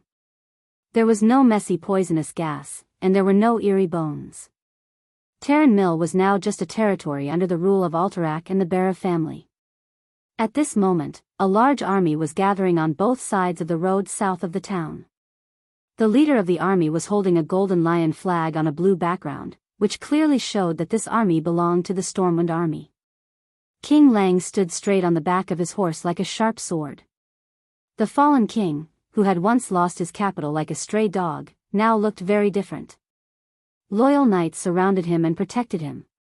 Behind him, there were at least 50,000 elite infantrymen. From afar, a scout on a hill waved his hand. A smile appeared on Lang's determined face. "Line up." As soon as the order was given, the messenger immediately blew the horn. The soldiers who were originally resting on the side of the road performed perfectly. They did not panic at all. Every one of them seemed to be an automatic puzzle piece guided by an inexplicable force. In an instant, they found their positions and formed a long and straight square formation. Their armor was well fastened to their bodies. Because they were marching, every soldier only wore half-body armor. However, the shields on their hands were well strapped. As long as there was the slightest sign of trouble, they could immediately pull out their swords and raise their shields, forming a solid shield wall with their comrades. The soldiers who were close to the inside of the formation would immediately raise their spears, turning the formation into a big hedgehog. The commanders of the various platoons stepped out and began to inspect the formation of their subordinates. In fact, they were only there to supervise the formation. The squad leaders of each squad had already restrained their subordinates well. In just 10 minutes, an orderly marching formation had appeared on both sides of the road. At this time, a small group of cavalry galloped over from afar. Seeing this scene from afar, Lang and General Tom Simois showed obvious joy. Not only them, but every Stormwind knight also showed a warm smile.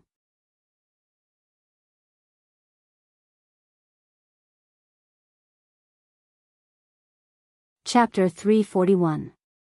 At the very front of the group was a man and a woman. The woman was an elven ranger, her pride and wildness comparable to the stars in the sky. Her impressive battle record gave her a graceful bearing. Including the dragon riders flying in the sky, she had killed close to 4 digits, which was enough to make her the archer army of the entire alliance. The man was an excessively young wizard. The star emblem on his left chest told everyone that he was a rare young morning star wizard. However, the most eye-catching thing about him was his composure and carefreeness.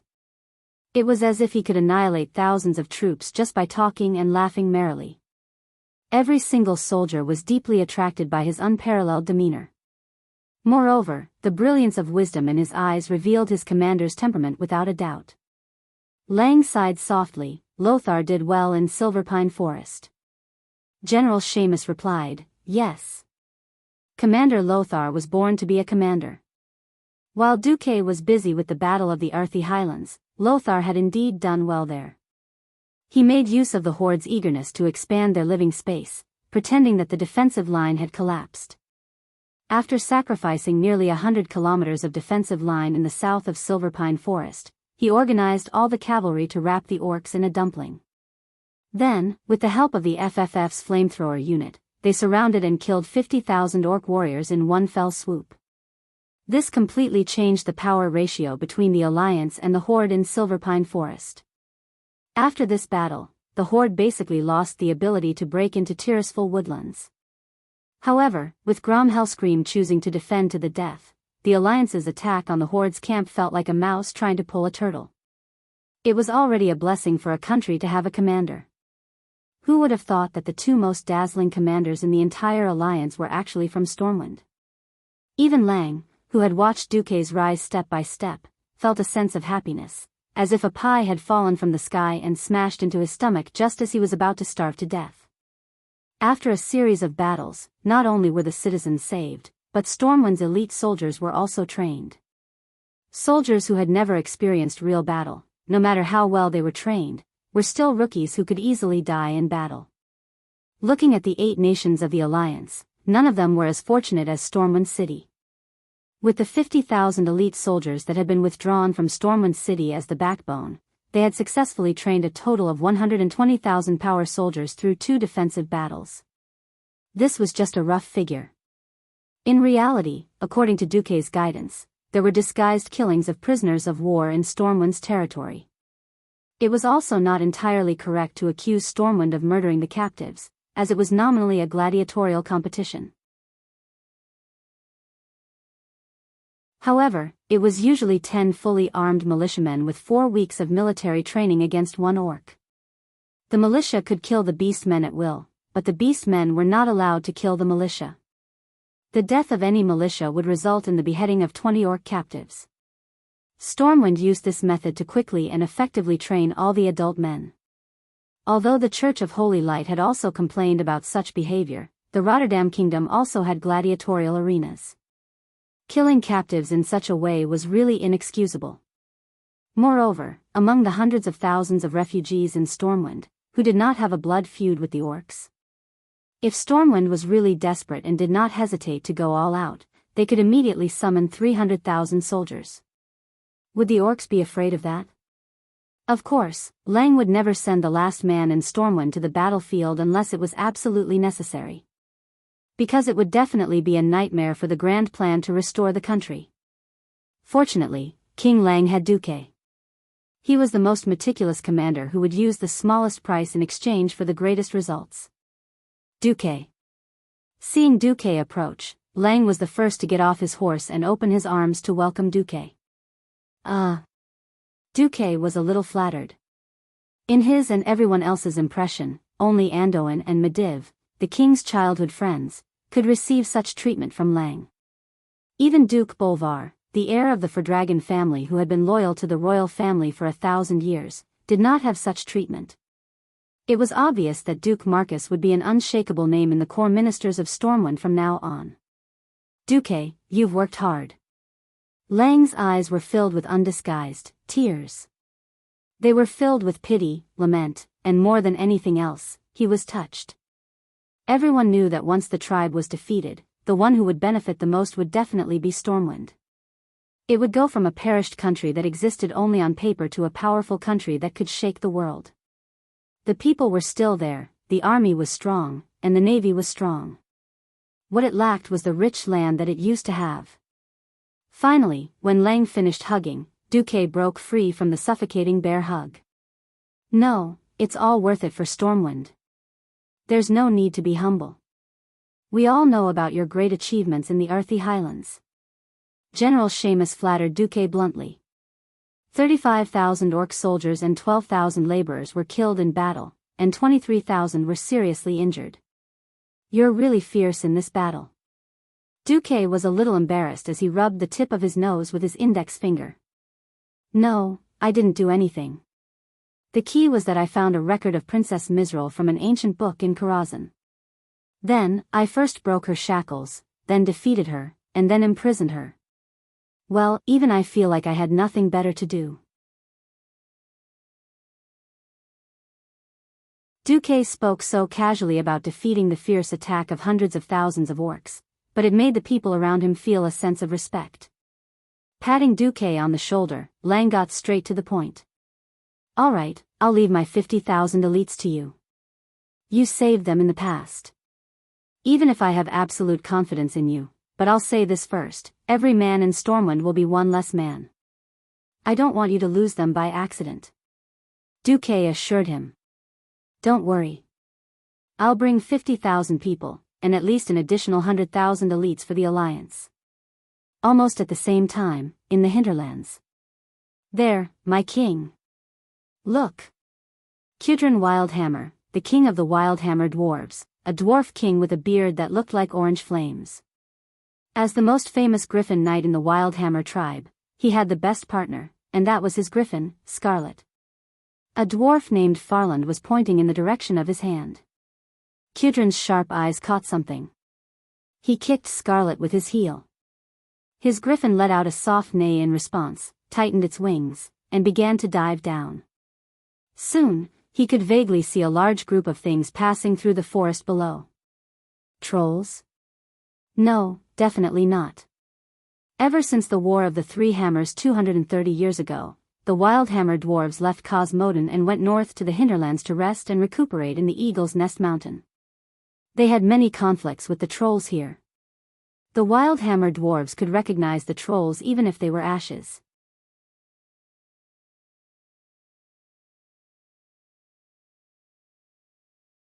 Chapter 342. Although the creatures below had green skins similar to the disgusting forest trolls, they walked on the ground instead of flying over the branches. As creatures that understood the forest as well as the elves, their footsteps were too heavy and careless. It should be said that they never thought of covering their tracks.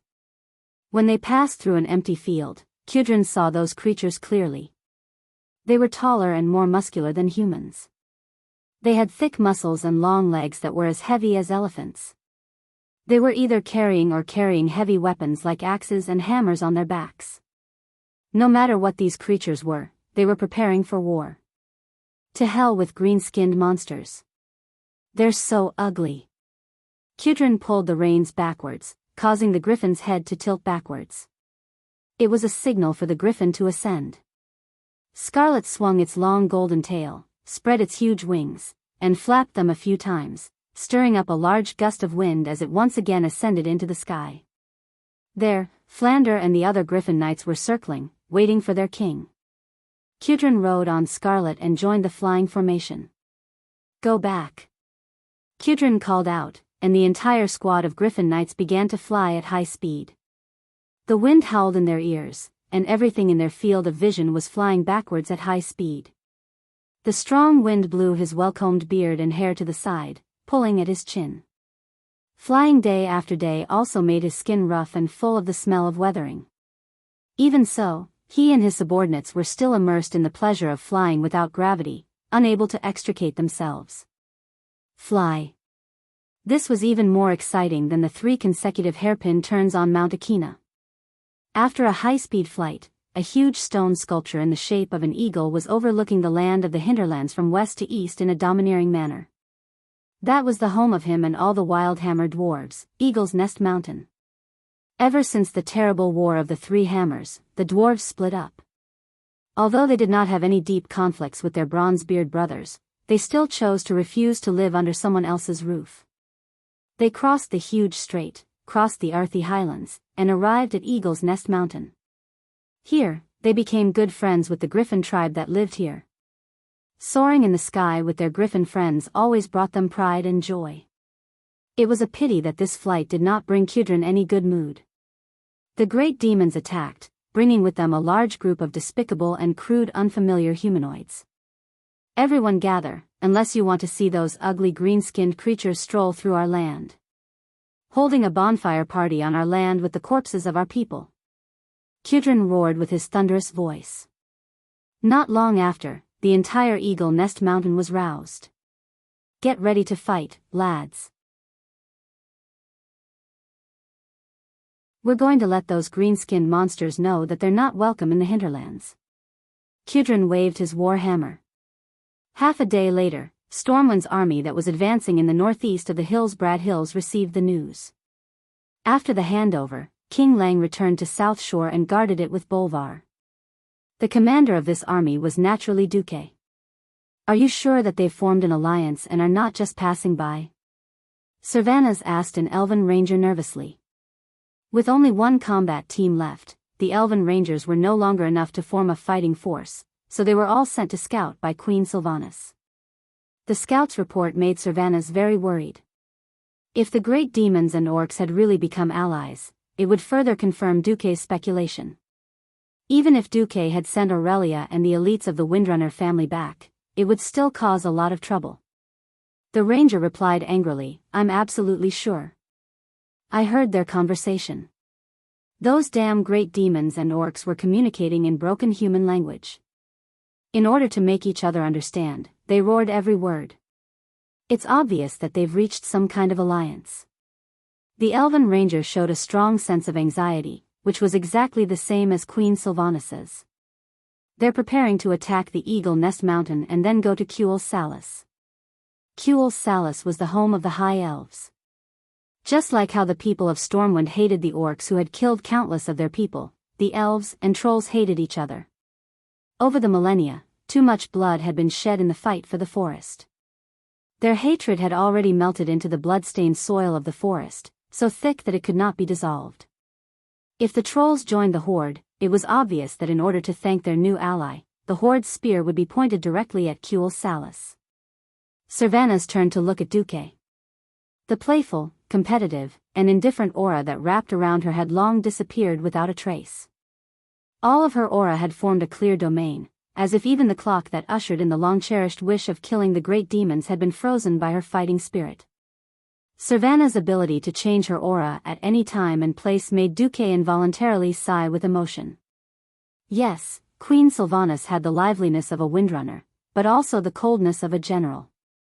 This kind of superwoman who could perfectly merge two different auras into one. He really did not know who could subdue her. In Duque's memory, there was no memory of Sylvanas, who had become the forgotten queen, having any entanglements with anyone until very late in the game.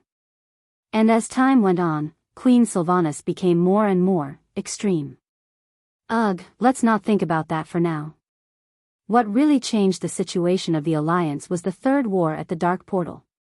Duque shook his head, dispelling those thoughts that did not fit the current situation from his mind. The situation has changed a lot. Since the trolls are likely to join the horde, we need to quickly inform the Wildhammer dwarves not to fight the horde first. Duque turned to look at Windsor. Reginald, bring that thing with the rest of the army and come here as soon as possible. Windsor nodded. Duque then looked at Tom Seamus. Tom. Speed up the march?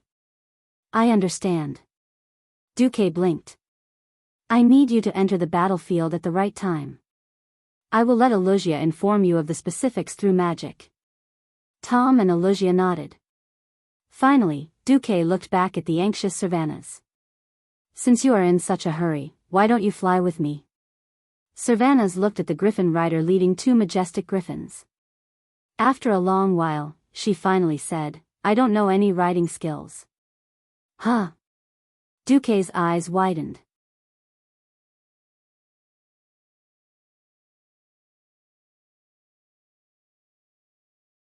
Chapter 343.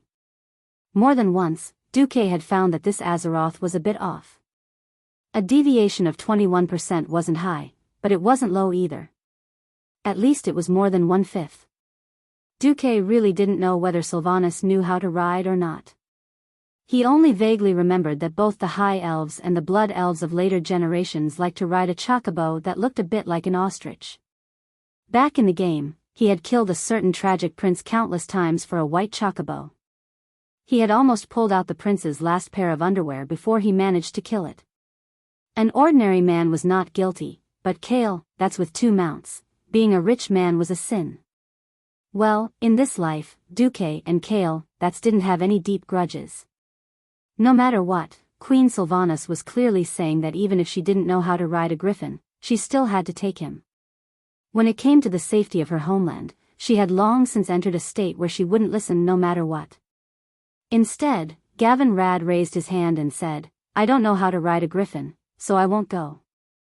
Duque looked around and realized that if 2 people and a griffin were to ride, Sylvanas would have to rely on him. Okay. The captain of the Griffin Knights secretly rolled his eyes and couldn't help but praise a certain deputy commander in his heart. It was an unwritten rule that women were forbidden in the army. But there was no rule that said women couldn't go to the battlefield, right? Although the 2 blonde elven rangers had been hovering around Duque all day, they could fight better than any man. In terms of kills alone, they could beat any man by 9 streets. The Silverhand Knights had made a name for themselves in the Silverpine Forest. Wuther, who was the best at fighting, only had a kill count in the triple digits. What about Aurelia and Sylvanas? The former had 1,388 kills, while the latter had 2,172. Moreover, if Aurelia hadn't left midway, it would have been most likely Aurelia, who had been in the lead, who kept the kill record. In 4th place was still the Windrunner, which was the 4th sister, Lilith, with 812 kills. It wasn't wrong to say that the Windrunner sisters were a force to be reckoned with.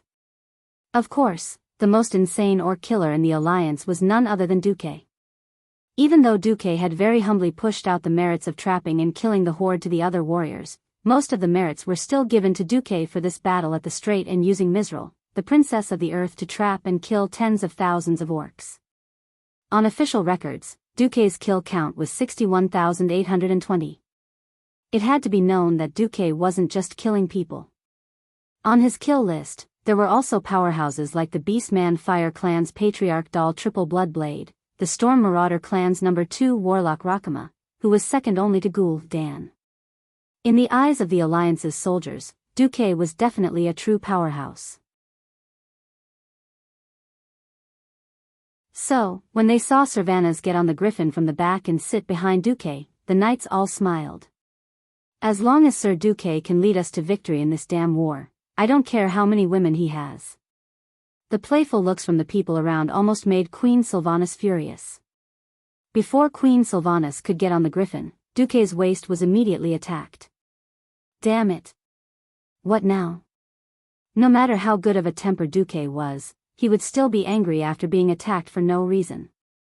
If we enter the battle, you will have to hug me tightly, and I will, according to what you said, I will be taken advantage of by you.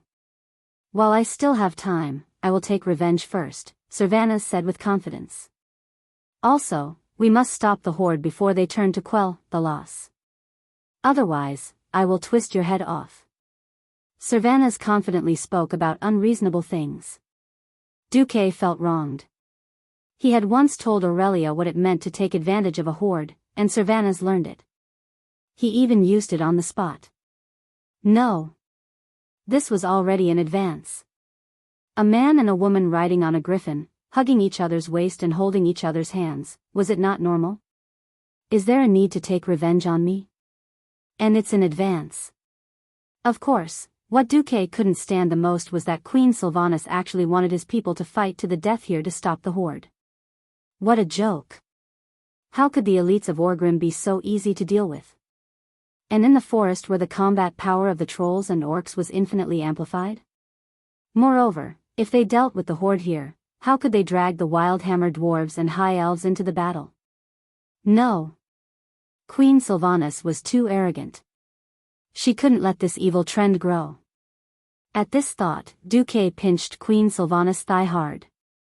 Ah. What are you doing? You still don't understand?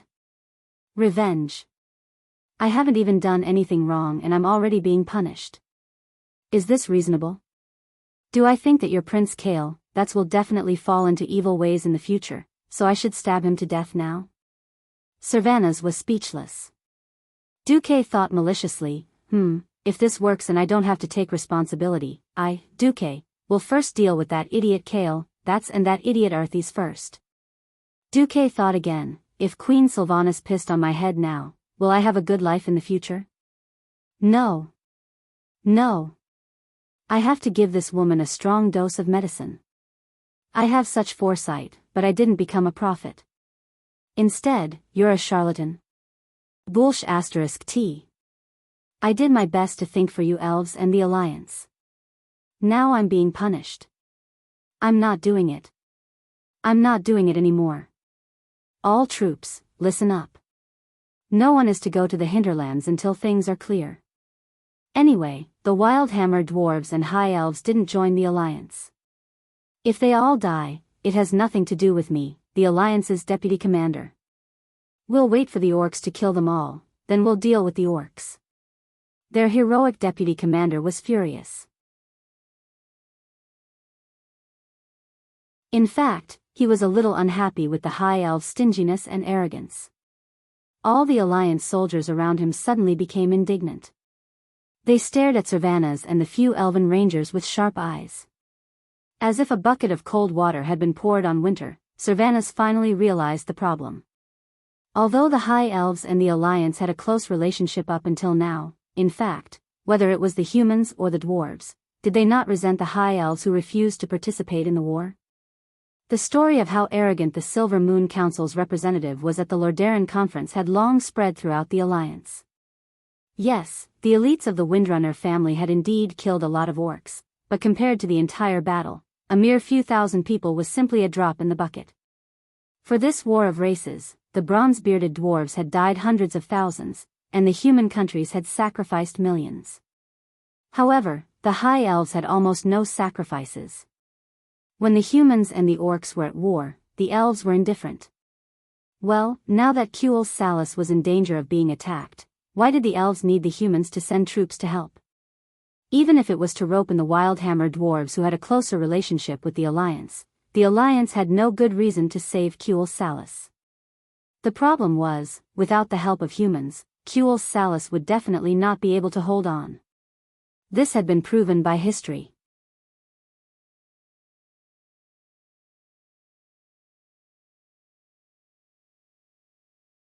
Chapter 344.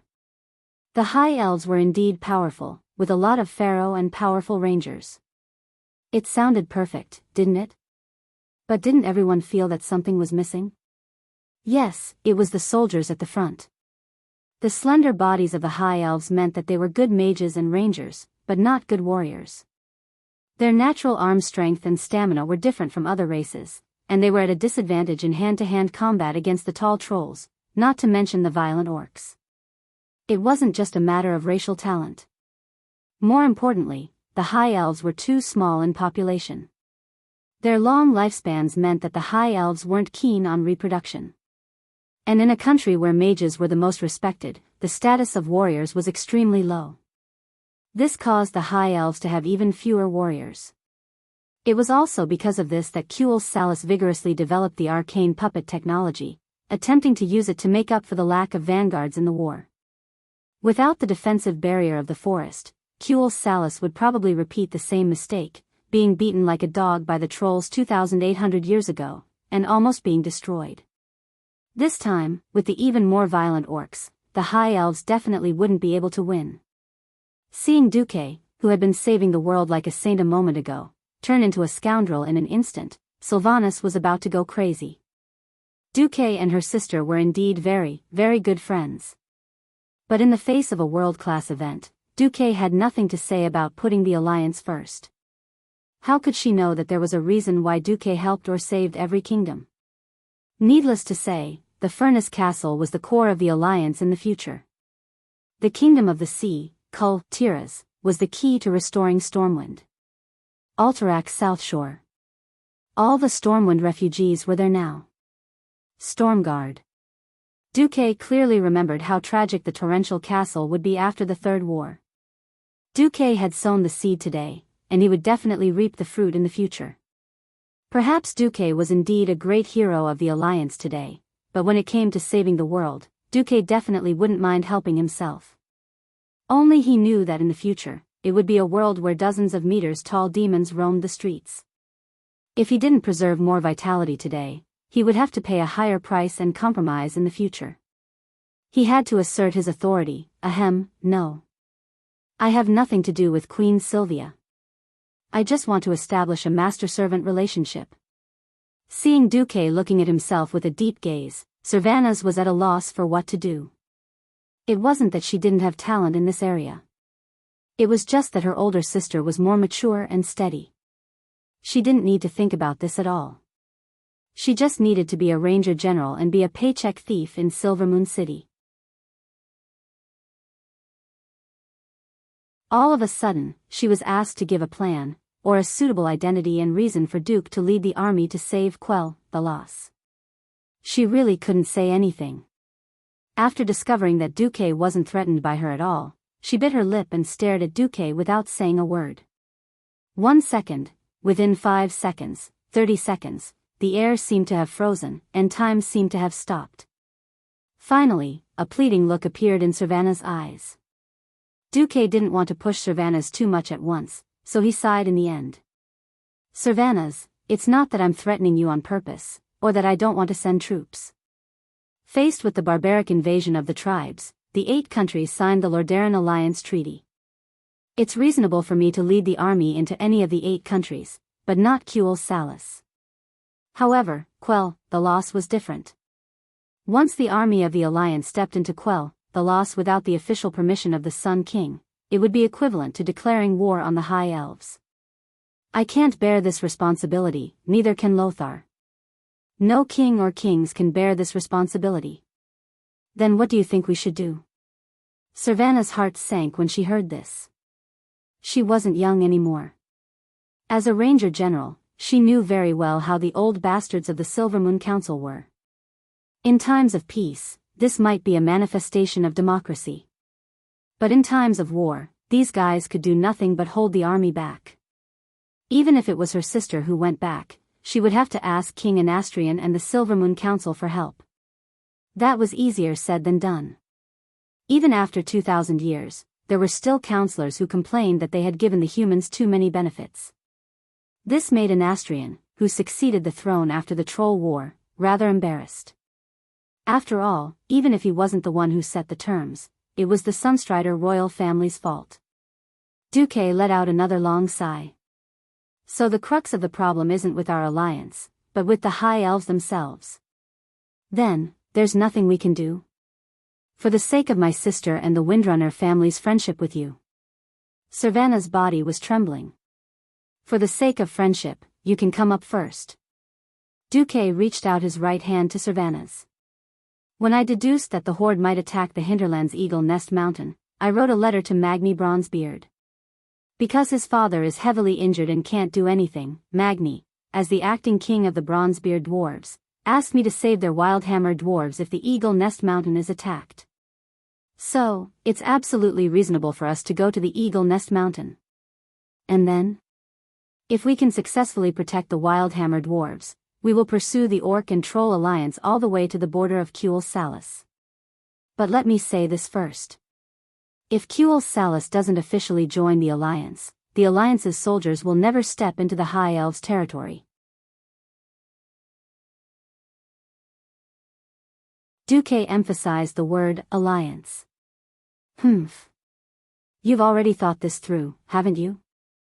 Servana said angrily, but she put her hand on Duque's palm. Ugh, Queen Sylvanas' hand is so soft.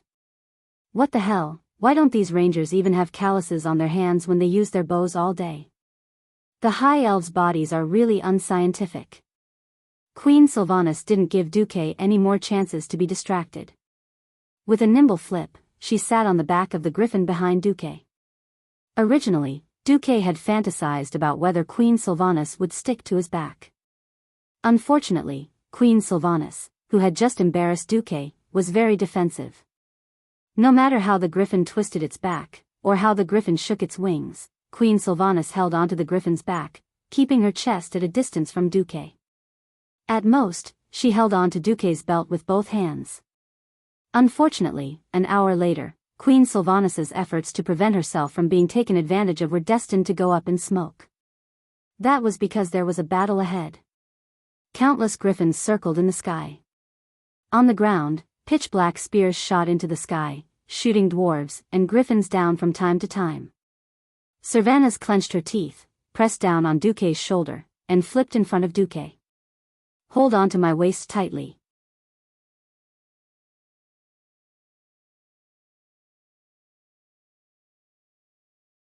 Chapter 345. In the name of our ancestors, there are too many of them. They're just like marching ants, but bigger and better equipped. Kudrin cursed as he looked at the scene below. He and an entire hunting group were hovering in the air. The advantage of obtaining air supremacy was that they could adjust their altitude at will so that they could have a good view of the unfamiliar green-skinned monsters. But the situation in front of him was terrible. When his sentinels first discovered these strange and ugly creatures and went to inform Kudrin, they estimated that they would still need at least 3 days to reach their destination. Unfortunately, these guys were moving very fast, and now they were only less than half a day away from the dwarven territories below the Eagle Nest Mountain. At first, Kudrin only saw a small group, but then he noticed that there were at least 3 groups less than 50 meters away.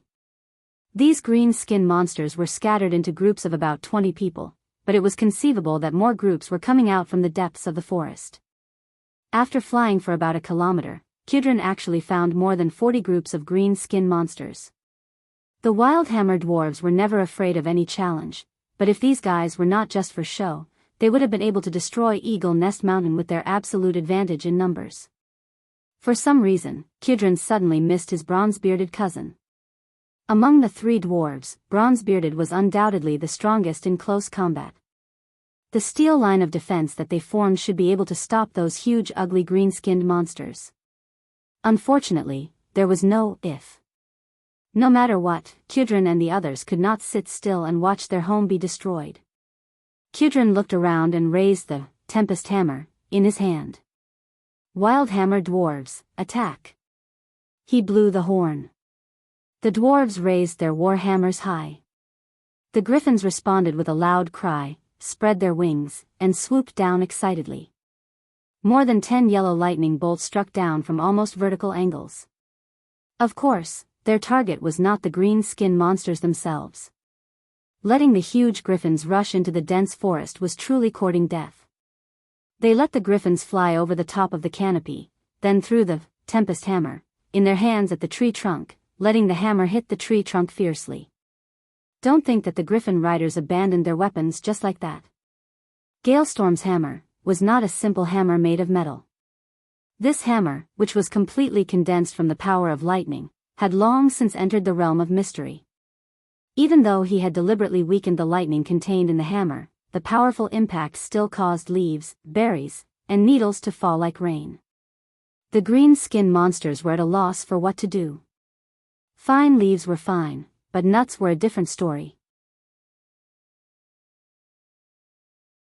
The giant nuts in the forest near Eagle Nest Mountain were bigger than a human head when they matured, weighing almost 5 kilograms. What does it feel like to be hit in the head by a 5-kilogram freefall object after falling for more than 10 meters? Pah! An unlucky guy's head was smashed by a nut. Greenskin didn't know how all of this happened. Since the forest was no longer safe, it was time to leave. They jogged to the nearest clearing. This was the opportunity the Wildhammer dwarves had been waiting for. The Grim Reaper, who had been hovering in the air for a long time, began to attack for real. Go to hell, Greenskin! Letting out a loud battle cry, Kudrin Wildhammer took the initiative to attack. The Tempest Hammer, that was flashing with dazzling lightning bolts, smashed out with a series of whistling sounds.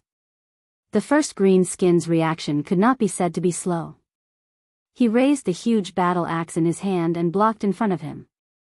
Unfortunately, what attacked him was not a real object. With a burst of thunder, the hammer made of lightning passed through his axe, causing him to feel numb from the electric shock. At the same time, it firmly smashed into his jaw. From his chin that had become as soft as rubber, it could be seen that all the bones in that area had been smashed into pieces, and his body suddenly flew backward. Green-skinned bastards are not worthy to defile our forest.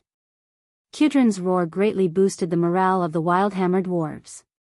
Almost at the same time that the orc was sent flying, the Tempest Hammer flew back into Kudrin's hand and disappeared again.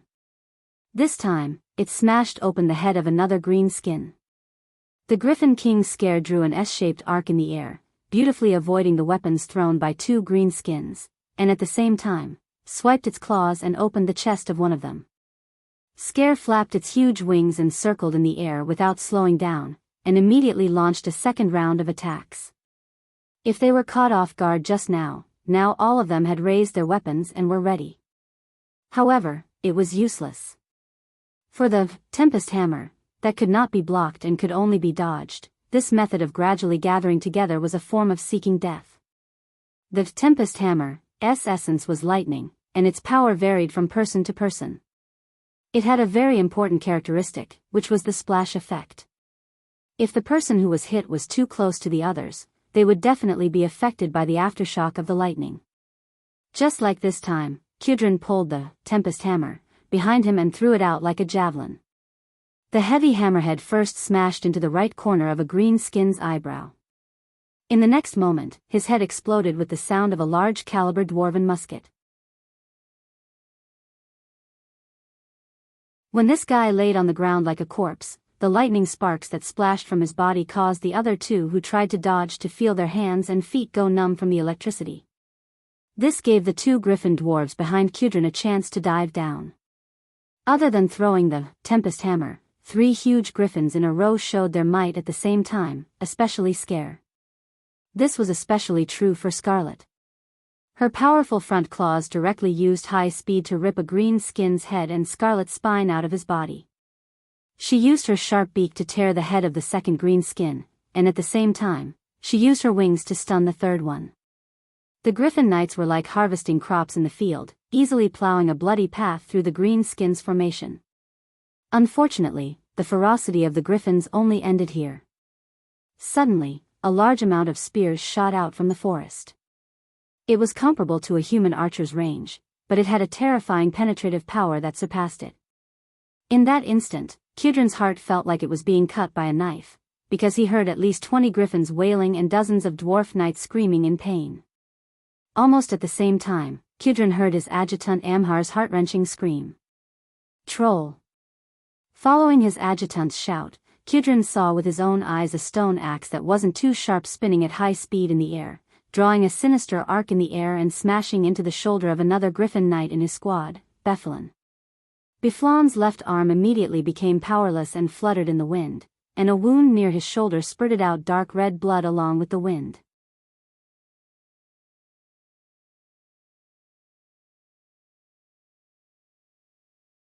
Chapter 346. The 7th Squad is under attack. Morar and Seagrove are dead. Hell, Arpin and Ratton got shot out of their griffins. Oh my god, the greenskins are slaughtering them. Extremely unfavorable news was coming from all directions. The hunters had become the prey. The enemy had obviously planned this beforehand. They had successfully used the greenskins as bait to attract the Wildhammer Griffin Knight's attention, temporarily crippling the Wildhammer Dwarves' strongest fighting force.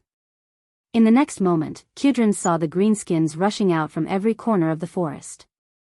They had almost covered the entire mountain, and he finally realized the seriousness of the matter. Damn it, Kudrin roared, they've joined forces with the trolls, greenskins against greenskins. Amhar's adjutant shouted in a shrill voice, what do we do? There are too many of them. They have at least 30,000 warriors. Eagle Nest Mountain cannot withstand this level of attack. We'll be finished in a week at most. A week?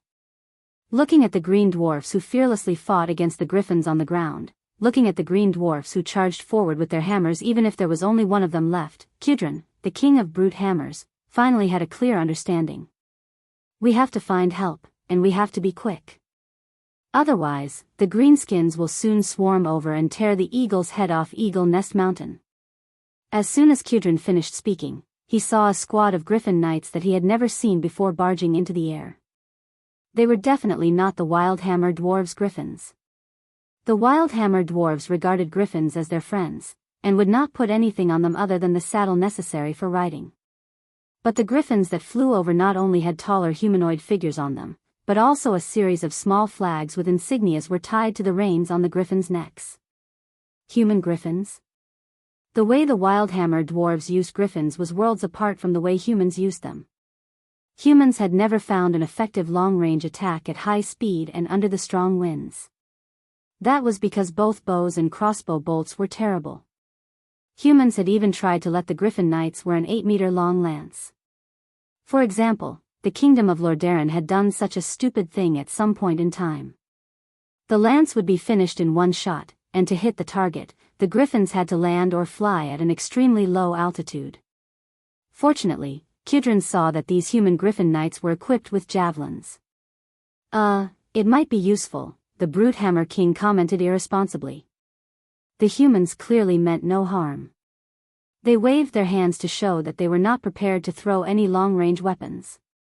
Looking at the deplorable situation below him, Kudrin ordered his men to fly up into the sky while he approached to see why the human griffin knights would come to this godforsaken hinterlands.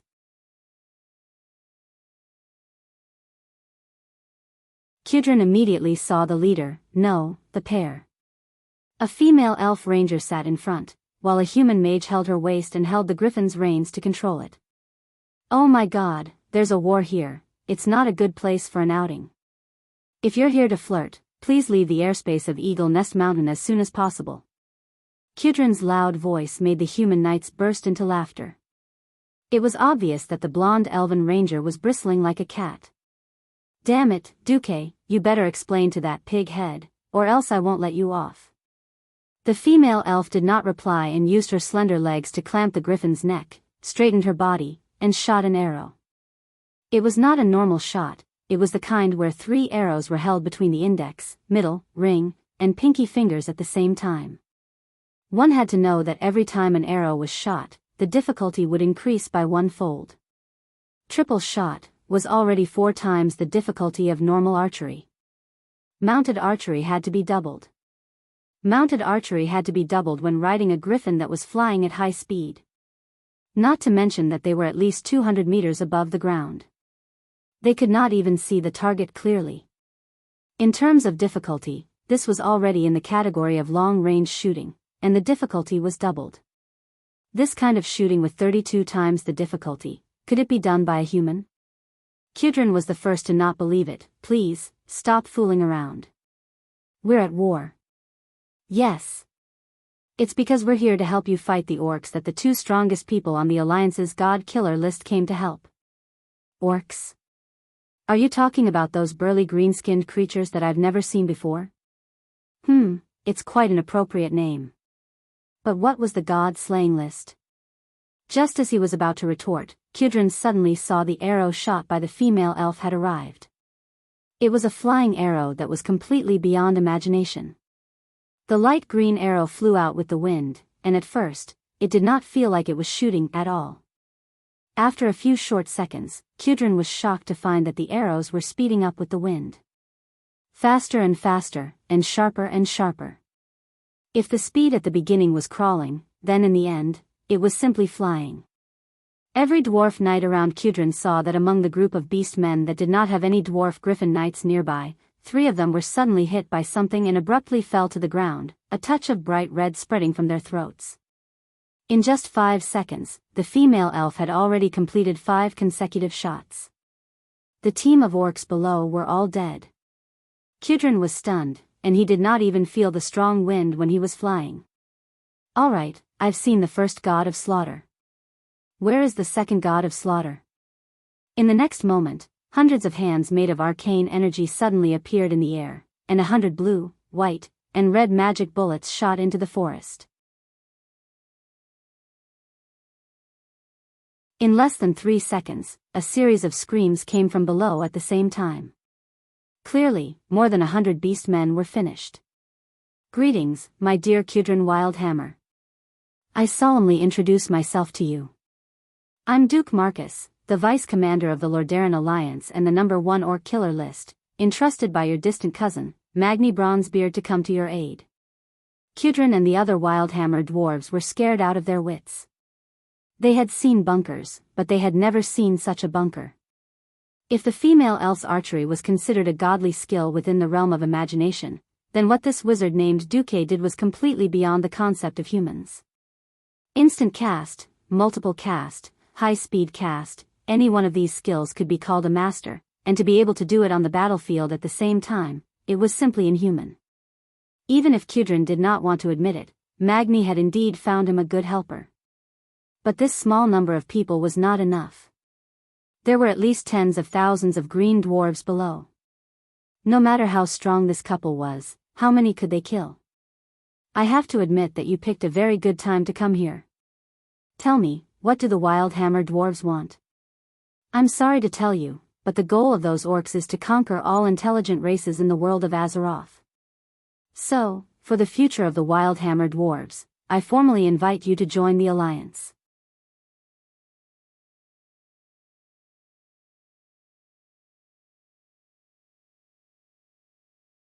Chapter 347. At this moment, thousands of possibilities flashed through Kudrin's mind. For a moment, Kudrin was almost certain that this was a conspiracy. The timing was too coincidental. The Eagle Nest Mountain was attacked, and you came. I didn't even ask for help. Duque's speed was faster than those death merchants who came to resell arms when they smelled the scent of war. The next second, Kudrin smiled bitterly. The Wildhammer dwarves knew that the entire Lordaeron continent was in a mess. The Wildhammer dwarves were not a completely isolated race. Even the merchants who frequented the Eagle Nest Mountain had told the Wildhammer dwarves that the entire continent was at war. From the Silverpine Forest in the west to the Hillsbrad Hills in the middle, and then to the Arthi Highlands in the east. However, the Wildhammer dwarves had always been aloof from worldly affairs, which made them subconsciously reject the news that war was approaching. In fact, just 2 weeks ago, he had received a long letter from Magni Bronzebeard. The letter detailed the orcs' unreasonable territorial claims, and the most barbaric acts of genocide. All resistance was executed. Even if they surrendered, the dwarven slaves who were too troublesome or could not afford to keep them were executed.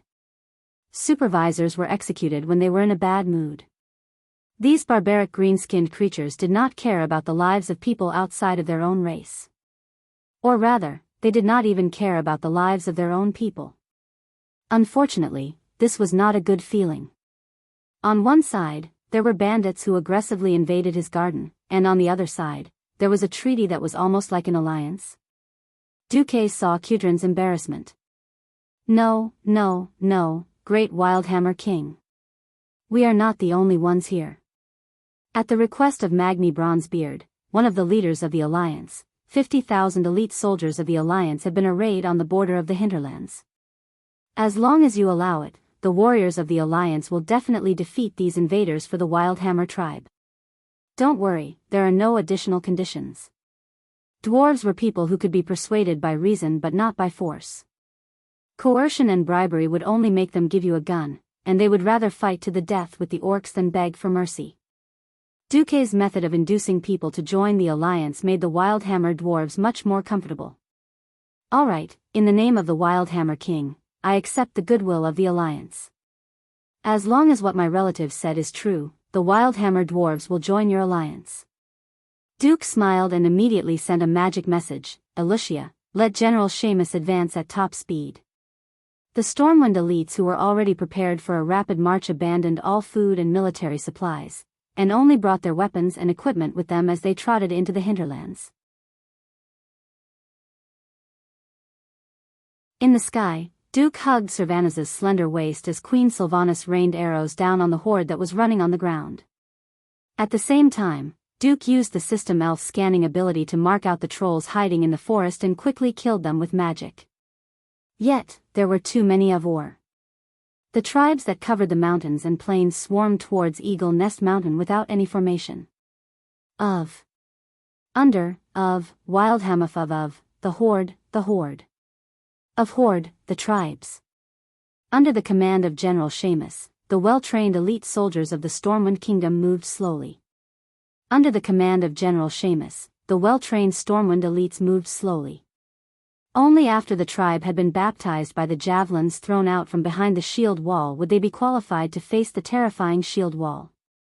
Only after the horde was hit by the spears thrown from behind the shield wall would they have the right to face this terrifying shield wall. Behind the 2 rows of sword and shield soldiers were 3 rows of pikemen. They repeatedly thrust and retracted their pikes, ensuring that any orc would have to face more than 6 pikes at the same time. This was definitely beyond the limits of the orcs' martial arts.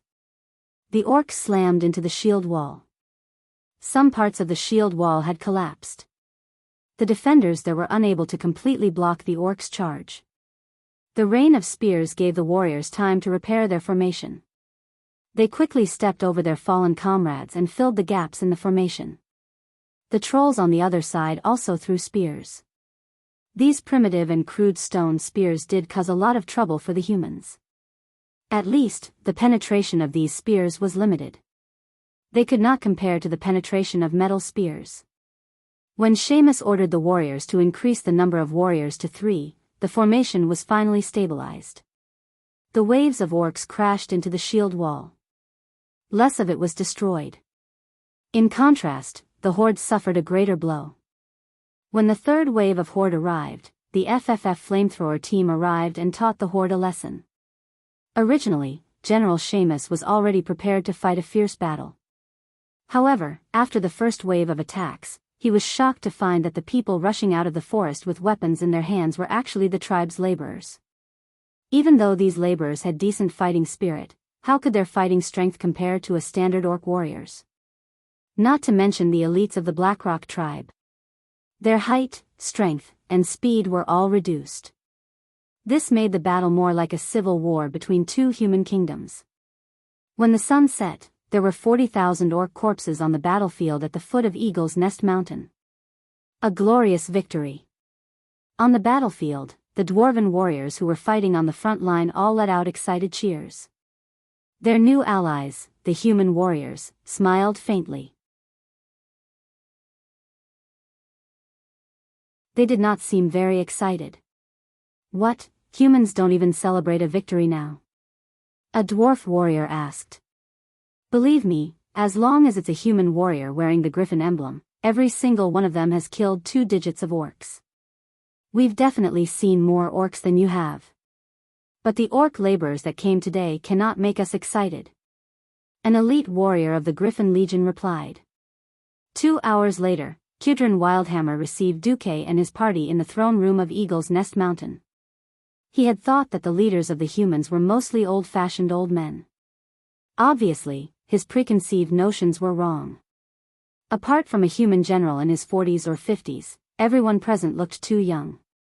Duke Marcus, a young man with a clean-shaven chin and a pair of deep black eyes, wore a blue and white mage robe. He was their commander. Then there was a fellow who gave off a gentle golden glow and called himself a holy knight. Finally, there was an elf girl with a wild and rebellious temperament.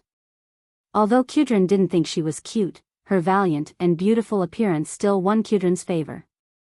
It was rare for Kudrin to see so many special people. He was especially happy when Duque brought over a dozen barrels of wine. Now, he was very happy to get to know these people. Dwarves were only brothers with men who could drink. Kudrin made up his mind. Regardless of whether Duque was weak or not, those who could drink were brothers. You're tuning into the Biyao's Wuxia Chronicles YouTube channel. Don't forget to subscribe and join us on this journey to catch the most captivating stories.